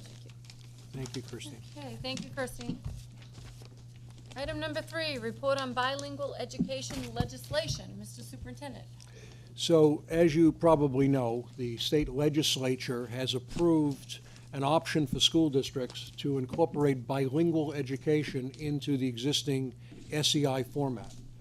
Now, 15 years ago, Ron Unz, who came from California, pushed a initiative petition, which he had previously had some success in Arizona and California, and Massachusetts decided that it would adopt it as well. It was given great support from John Silber at the time, and also Mitt Romney, who was a gubernatorial candidate, and it carried its way. Since the time it's been implemented, there's been mixed results. Sometimes it works, sometimes it doesn't, but it comes with that whole idea that, everyone should speak English, and we believe they should, but how to learn to speak English, especially to learn subjects that require deep cognitive knowledge or cognitive language, is not so easily done. And there are reasons for blending and doing things a little bit differently. We obviously are looking at that. We're going to be waiting for the Department of Elementary and Secondary Education to give us the latest guidelines as they see them, and we haven't seen them yet. We probably won't see them to either late spring or perhaps even into the summer. So I doubt there's going to be much done in the next fiscal year. However, we are going to look at the blend of programs, and that Paul is going to come up in a minute and talk about that, and how it comes together so that we can take advantage of the law where it's appropriate, while at the same time not lose track of situations which are best served by the current SEI. Also, as you probably know, our teachers have been working to get SEI endorsements, which are required now for teachers who work with students who have EL requirements, and the vast majority of faculty members do, especially in the core academic areas. However, there's still some gaps, and there's still a need to continue pushing that as people receive students who have this English language need, to make sure that the teachers are fully prepared for them. We also have the issue of dealing with the distribution of students with EL, and we're going to look at that. We did some distribution this year. We'll have some comment about that. It's not an easy subject, because as you move people around, you solve one problem, you create another. So we're going to provide some options for you in the beginning of the year, sometime in January, so you can look at what options are available to you, and what it means financially and what it means programmatically. But tonight, we want to give you an idea about the law, the pros, the cons of it, and some of the other things that Paul has put together. So with permission, Paul, if you come on up and give us a discussion on this topic. Good evening, everyone. So this bill allows districts to choose what type of programming works best for their communities. Unlike the old TBE, they had it set up where, it was mandatory if you had 20 or more students who spoke in a language group. During that time, students in their first year, it was 20% of instruction was in English, 80% was in the target language. Year 2, it was a 50-50 split. And then year 3, it was 20% in the target language and 20% in the native language and 80% in the target language. We don't know what guidance the state's going to come out with regarding this. We have to look at licensure, because all of the bilingual licenses were put on hold by DESE 15 years ago when that ended. So we don't know what their requirements will be. We don't know really what their guidance will be with programming. My understanding of it as the bill is written is it doesn't have to be a full-on program as it was in the past. We can now have just individual classes that can support our students who speak other languages. So as Mr. Belson and I were talking about this initially, we were thinking, start out when we look at our language groups, Portuguese is our highest number of speakers at the high school. Our high school students are at a disadvantage because they have a finite period of time in which to learn language, pass all of their MCAS tests. So if we were to introduce something here in Medford, we would look at those protocol, the protocol set out by the Department of Ed, look at our student population, which again changes on a regular basis, and make those decisions at that time. Ms. Cunha. I know that we really don't have a lot of questions to ask because you won't have the answers to them. Right. But I guess I don't know why this has never even come to my head before, but I'm going to ask you a question. When students come to the high school and they speak a different language, I know that we have specific classes that they have to go into, but are they partnered with anybody in the high school themselves, like to go to lunch with, or anything like that, that are here in our system as students and speak both languages? And the reason I said that is, I don't know why, it's never really hit me, but many years ago, going here, we had students that came in from Italy. And I remember my teacher actually asking me to see if that student could, well, at that time, our schedules were different, so that student had to come to all the classes I went to. But at least to have someone that they could go to lunch with, introduce them to other people, that maybe, speak the language that they're here, and in English. And I don't, I've never even asked that question. I don't even know why. Well, when the students come here who don't speak English, they're set up with their classes that are with an ESL teacher or a duly certified teacher who is certified in the content as well as ESL, and those are our newcomer classrooms even here at the high school. The teachers, in collaboration with the assistant principals and guidance, kind of have an informal protocol to set up students with other students, but it's not formalized, it's not a specific program. But the actual classes, the students are with all newcomers in these newcomer classrooms. Right. No, I understood that. I just didn't know if there was someone that they could hook them up with and, at least show them, to go to lunch with and maybe introduce them to their friends and, that way at least interpret for them, especially when they just come into a new building. I mean, you speak the language and you walk into a building or a new atmosphere and it's intimidating. To come in and not know the language is even worse. So I was just thinking, like I said, years ago, my teachers just asked if we would take a student along with us, at least at the beginning. Right. Because it is very difficult to mandate someone to say, okay, you're going to be with that student every day.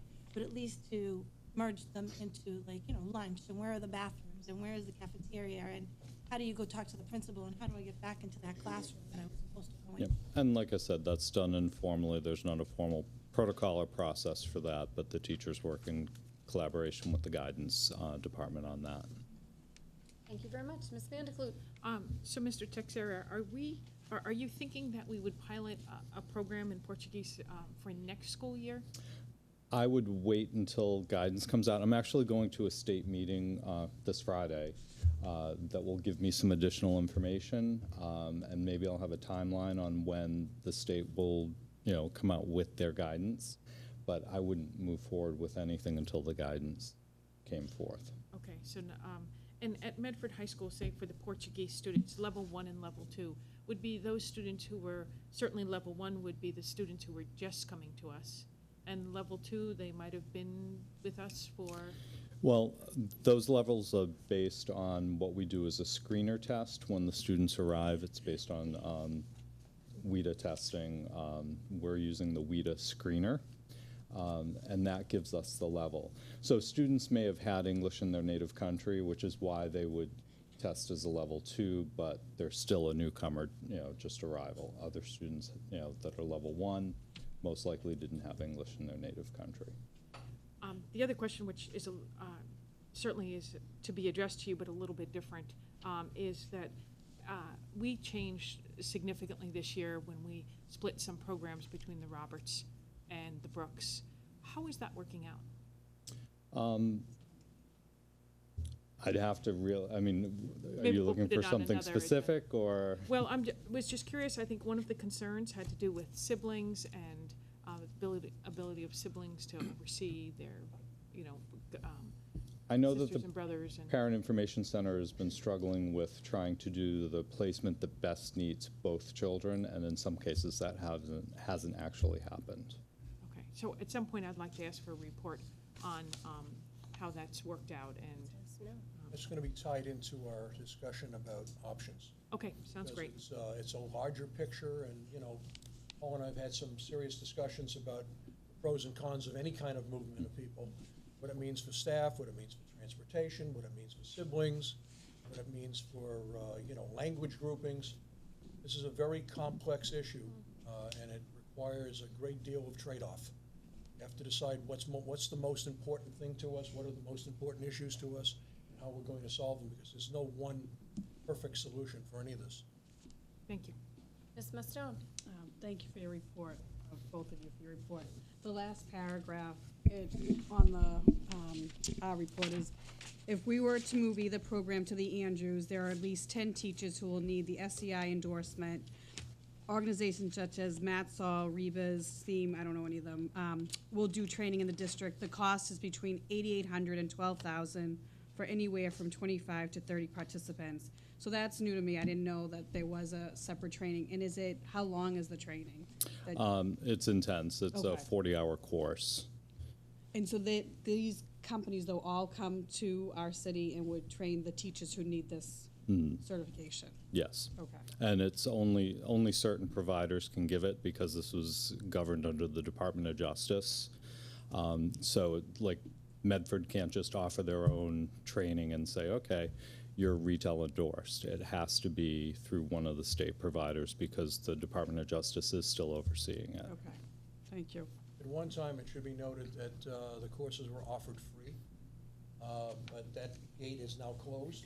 Okay. So now we have to, if we have openings for new people, if they're not coming out of colleges with the SEI endorsement, we have to actually offer it if they have students. Okay. Thank you. Good. Is there a motion to receive and place this Accept report the on paper and file? place on file, Mayor. By Mr. Scarry, seconded by Mr. Benedetto. All those in favor? Thank All Aye. those opposed? Motion passes. Thank you, Mr. Texera. Item 5, recommendation to approve revised field trip policy. Mr. Superintendent. So we're going to ask our deputy superintendent to, Bernadette Riccadelli, to Director of Curriculum, Dr. Bernadette Riccadelli, to tell us how we've responded to some of the issues that were raised recently. Good evening. So at the Committee of the Whole meeting on November 13th, Deputy Superintendent Beverly Nelson gave an overview of the draft of the field trip policy.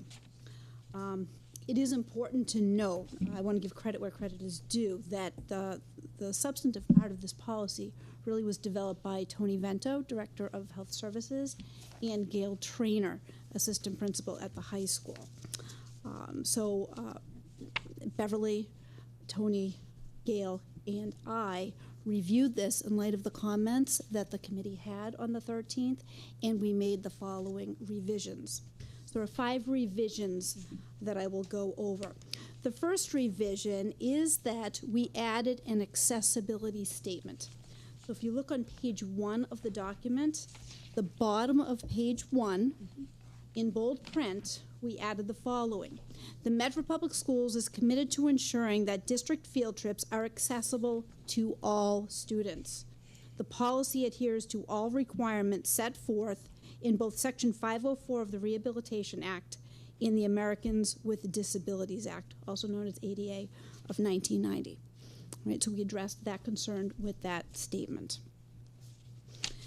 The second concern that we addressed has to do with the definition of a chaperone. And a chaperone includes any adult who is vested or non-vested with monitoring student safety. So if you look on page 2 of your document, the second half of the page, next to where it says chaperones, I will read that.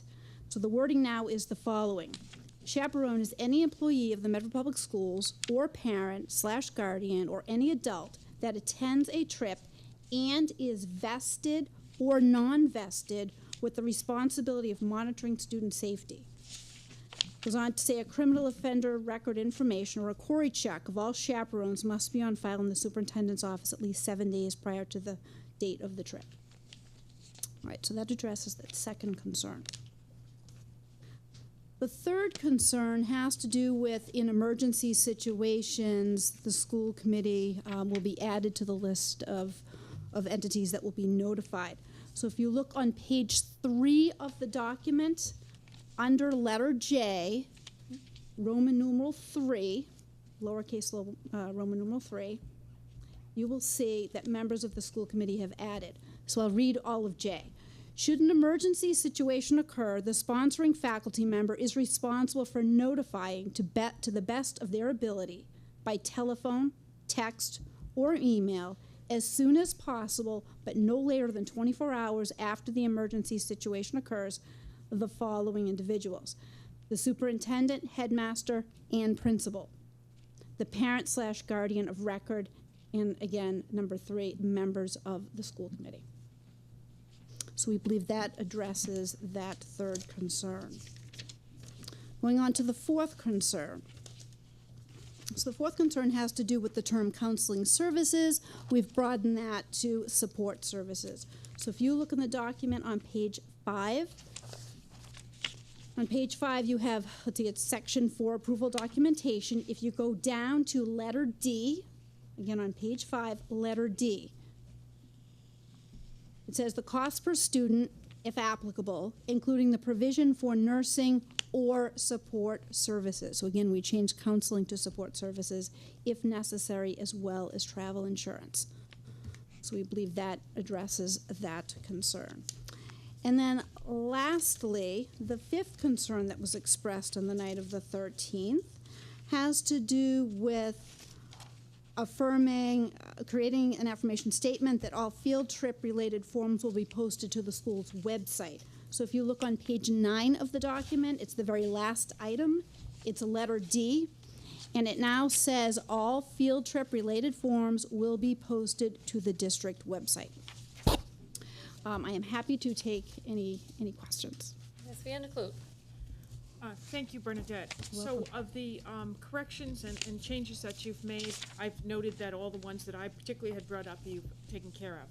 That, of course, now being said, is my eyes lit on another line here, which I think we need to amend. So if you give me a second so I can find it. It has to do with the notification for approval or disapproval of the field trip. And it is on page 4, section 3B. It reads right now, all school-sponsored trips which involve overnight travel must receive prior approval of the superintendent and a vote by the Medford School Committee 6 months prior to the trip. And I have to say, I know that that's totally unrealistic. I think that when we're thinking about it, we're thinking about all school-sponsored trips which involve overnight out-of-country travel. So that would be when the kids are going off to Spain or Italy or whatever, that time frame of 6 months is what we would be expecting or looking for. But we all know that there have been other overnight trips, even including, the Skills USA program is an overnight trip. We've had kids go, the Ethics Bowl was an overnight trip. Those things, there was no time to give 6 months. It's not realistic to have our policy say 6 months.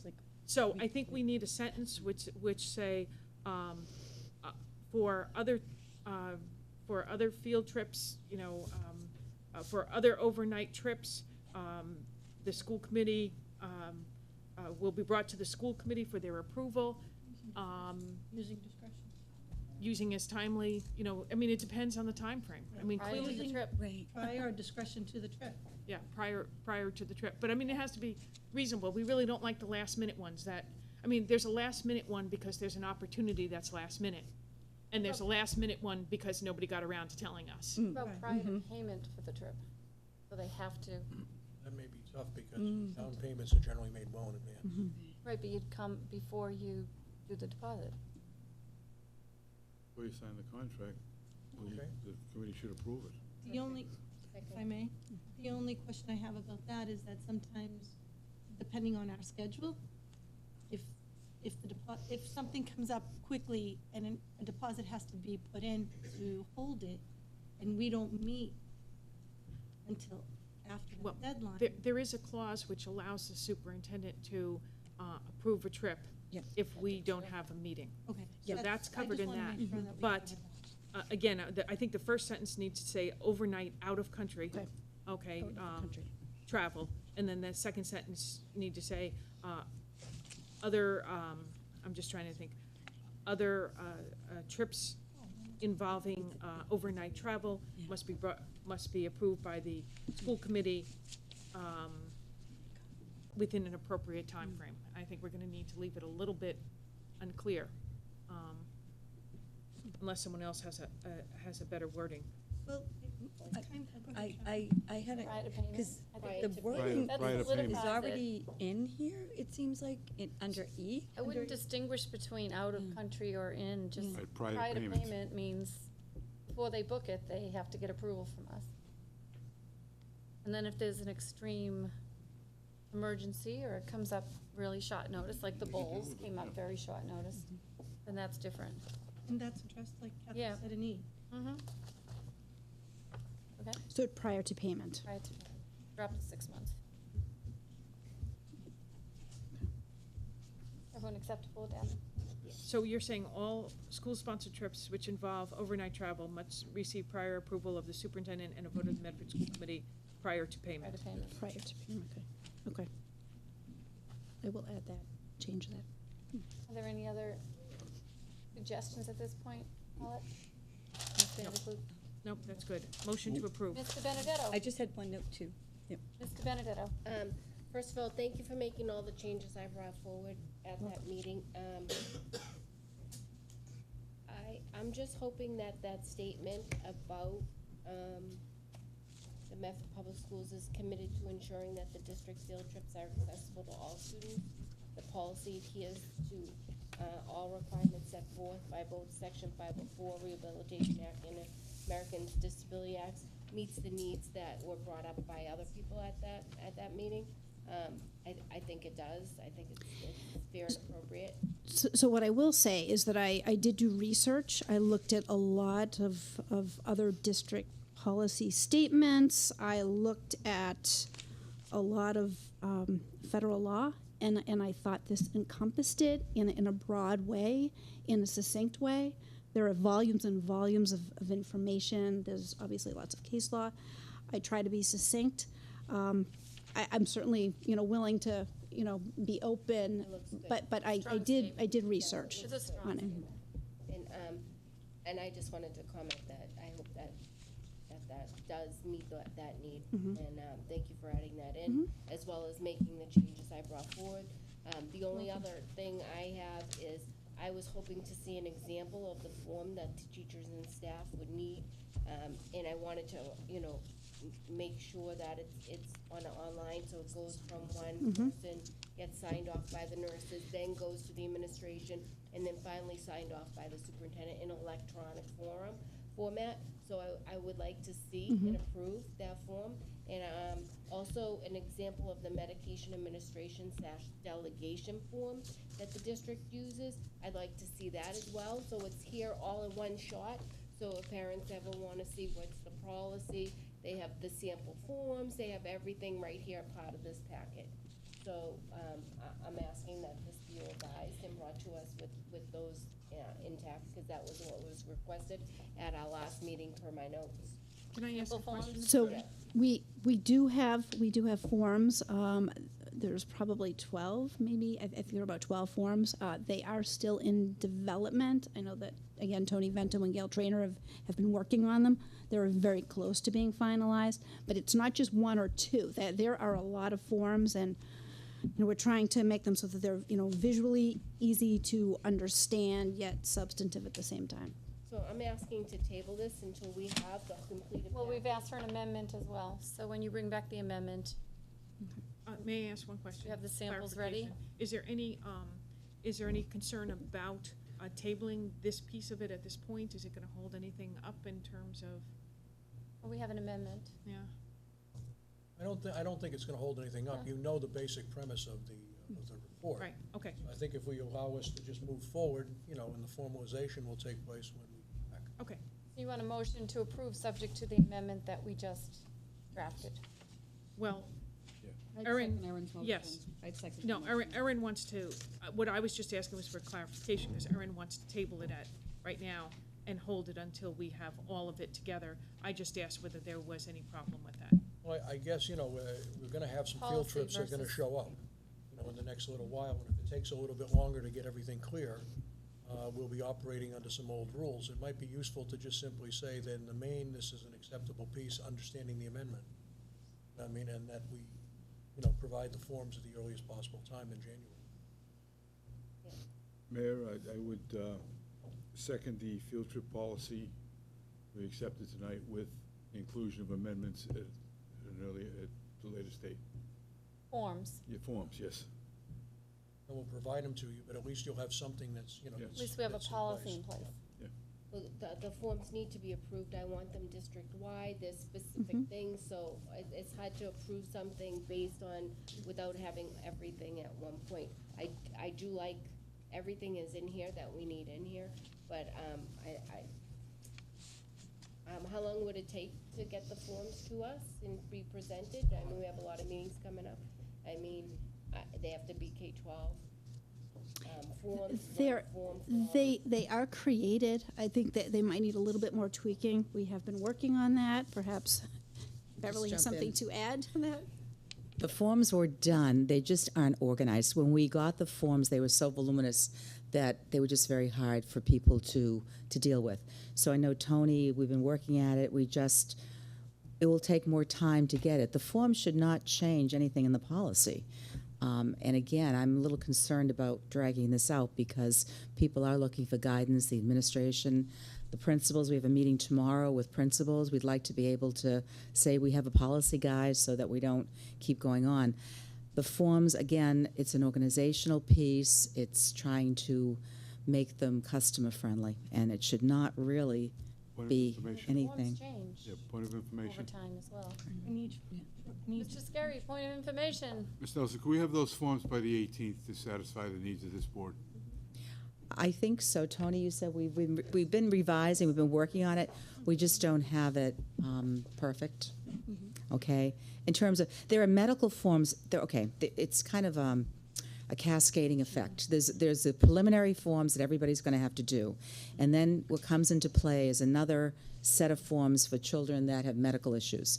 So we need to make it so that people understand they don't have to fill out 20 forms when it doesn't apply. And so that's what we're struggling with now, trying to make this concise, make it applicable to the particular trip. And we don't want, because we know what happens when you put a whole bunch of papers out, people just look at it and say, I can't do this, it's just too much. So we're trying to make it customer friendly. But again, the policy, the form should really not, we can get them to you, but I'd like to move forward with this if we could. Mr. Benedetto, follow up on this? Yes, please.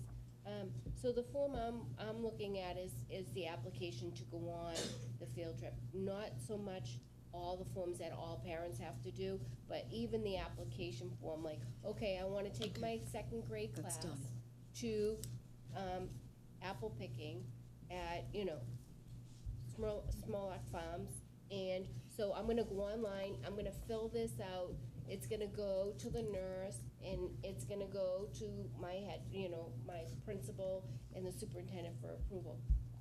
That's the type of form I want. From the teacher. From everyone, and I want it tracked, so I wanna know, I want data next year saying, this is where they went.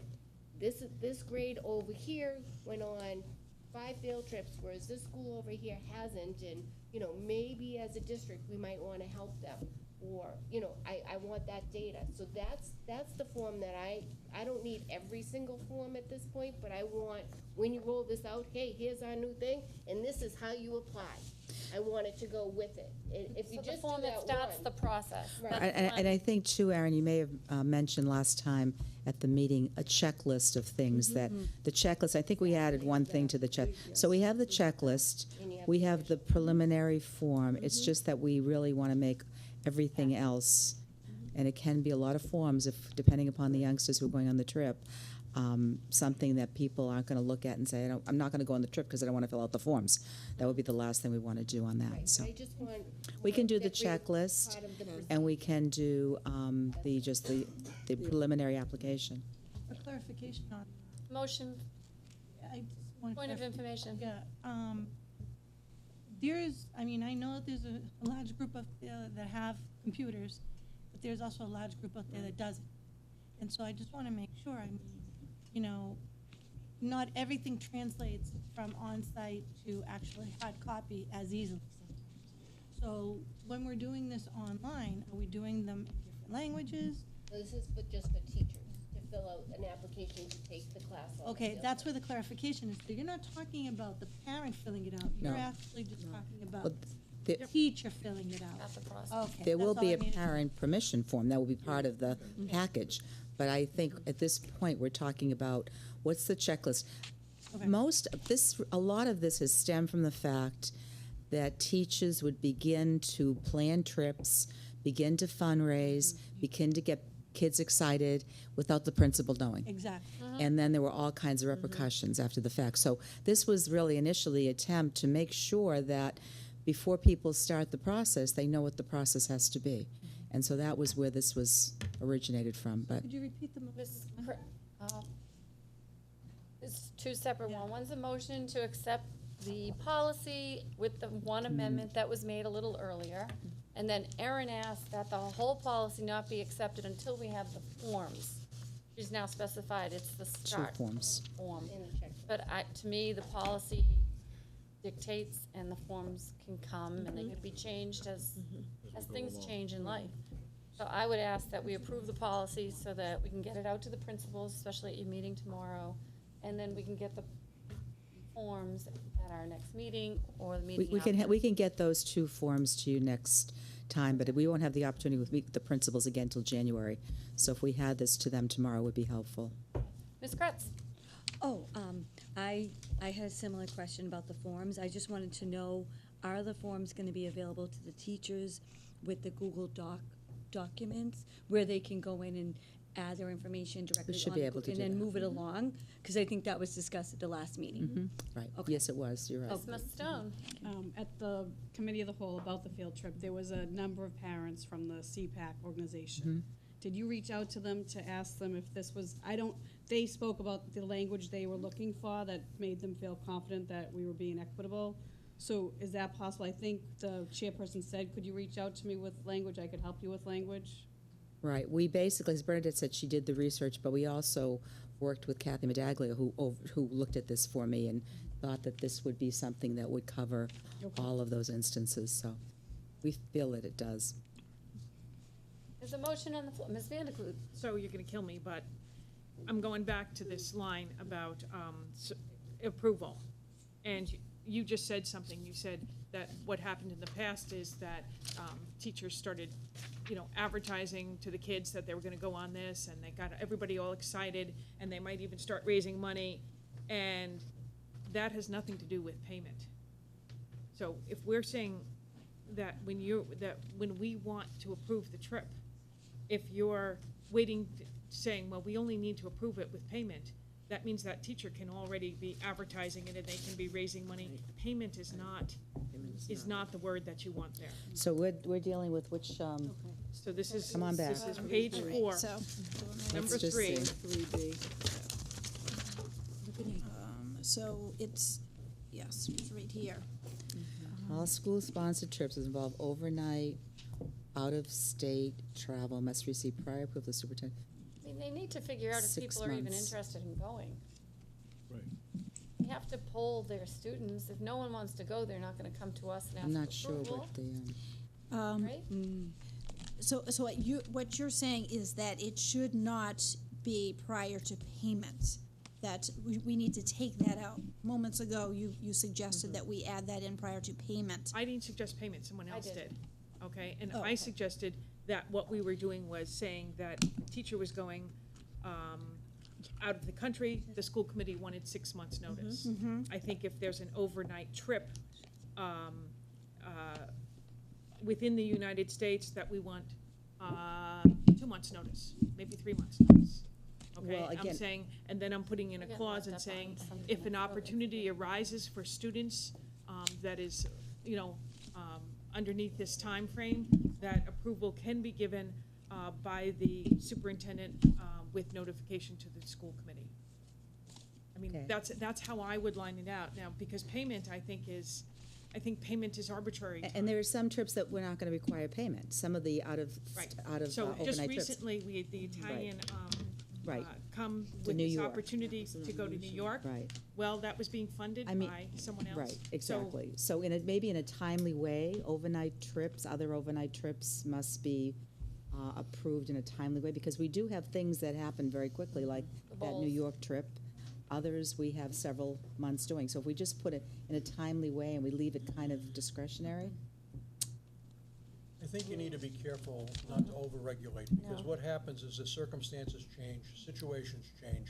What you're really saying to us, be responsible, be reasonable, keep us informed, make things, don't let people go and run amok and go too far down the road before, you know about it. Because that's really what we're basically saying to people. And I think, we've got professionals on staff, they've got to understand that that means give us the information in a timely way. But, Mr. Superintendent, do I dare remind Just you recently? that just last week, we were approving had a a field new- trip, we had a and new the kids had already administrator. gone. And a new administrator, we also had a full month where we didn't hold a meeting. And that's really, that was really a circumstantial thing, but that's So, atypical. let me just ask the committee, if we're talking about foreign trips out of country, to Italy, to Honduras, wherever it is, how much time does the committee want to know in advance to approve that? 90 days. 90 days? Here it said 6 months? What would We be usually bring those to you pretty early, Yeah. almost I like just don't- a year. Almost a year. I mean, most of those. I just don't want to be in a situation where there might be an opportunity for our students to do something. Right. And then because the teacher then looks down and looks at the policy and says, oh, geez, it wasn't within the 2 weeks, or it wasn't within the 3 weeks, or 2 All right. months, or 7 months, What if- that they don't even bring it to. What if we kept it 6 months unless there are extenuating Or on the circumstances? discretion of the That's trip. That's fine. That's fine. Discretionary, Yeah. okay. Well, wait, 6 wait. months unless there are extenuating circumstances. That leaves some flexibility. Okay. So I think you should do 3 months, because I think that, well, if you're, wait, the 6 months was for foreign travel. Right. Okay? If you're saying just a general blanket, then, and the kids are going to Cape Cod, we're not asking for 6 months' time. No, the overnight in domestic trips, I thought we said would be in a timely way, because Okay. those are going to Out of pop country, up 6 quickly, or they may be longer. Okay. I think those would be in a timely way. The 6 months, Is I the think for the international. international, I think is reasonable. Most of those trips are planned a year in advance, Yep. for the most Okay. part. Yeah, the parents All right, need the lead that's time good. to save up So the as funds to amended send the now. children. Motion for approval of the policy Second. as amended on the floor, seconded by Mr. Scarry. Roll call vote, please. Mrs. Cunyo? Yes. Mrs. De Benedetto? Where'd you just go? All right, Mrs. Kress? Yes. Mrs. Mastone? Mr. Scarry? Yes. Mrs. Vanderklut, yes. Mayor Burke? Yes, 6 in the affirmative, 1 absent. The policy is approved as amended. Thank you very much. Thanks. Negotiation and legal matters, there are none. New business. Be it resolved that the Medford School Committee extend condolences to the family of Sandra Toomey, who passed away Tuesday. Mrs. Toomey was a dedicated community activist and active in Medford public education. She is survived by husband Bill and son Thomas and daughter-in-law Kathleen. Also, be it further resolved that the Medford School Committee send condolences to the family of Margaret Regan, a longtime teacher at the Swan School. If we could all rise for a moment of silence, please, on the passing of these two citizens.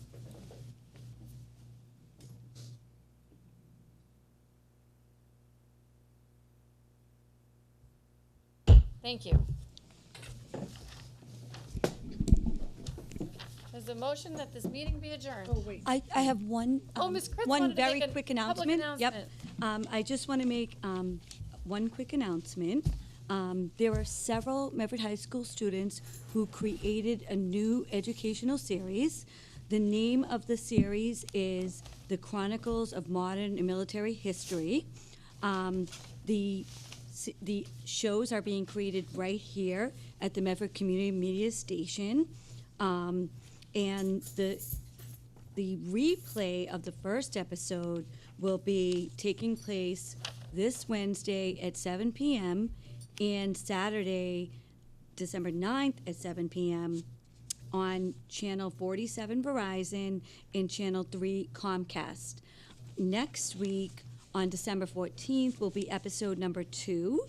All of the students that are involved in this program are writing, editing, they're doing the music, the narrating, and they're coming in after school hours and just working on this on their own. It's been a wonderful episode. We've been sharing it on Facebook. I'm gonna get a message over to Lisa Evangelista to ask her to share the link on the blog. If anybody gets a chance to tune in, and it's just a great new show that's been created by several students, a combination of high school and vocational students. I just wanted to give a couple of mentions.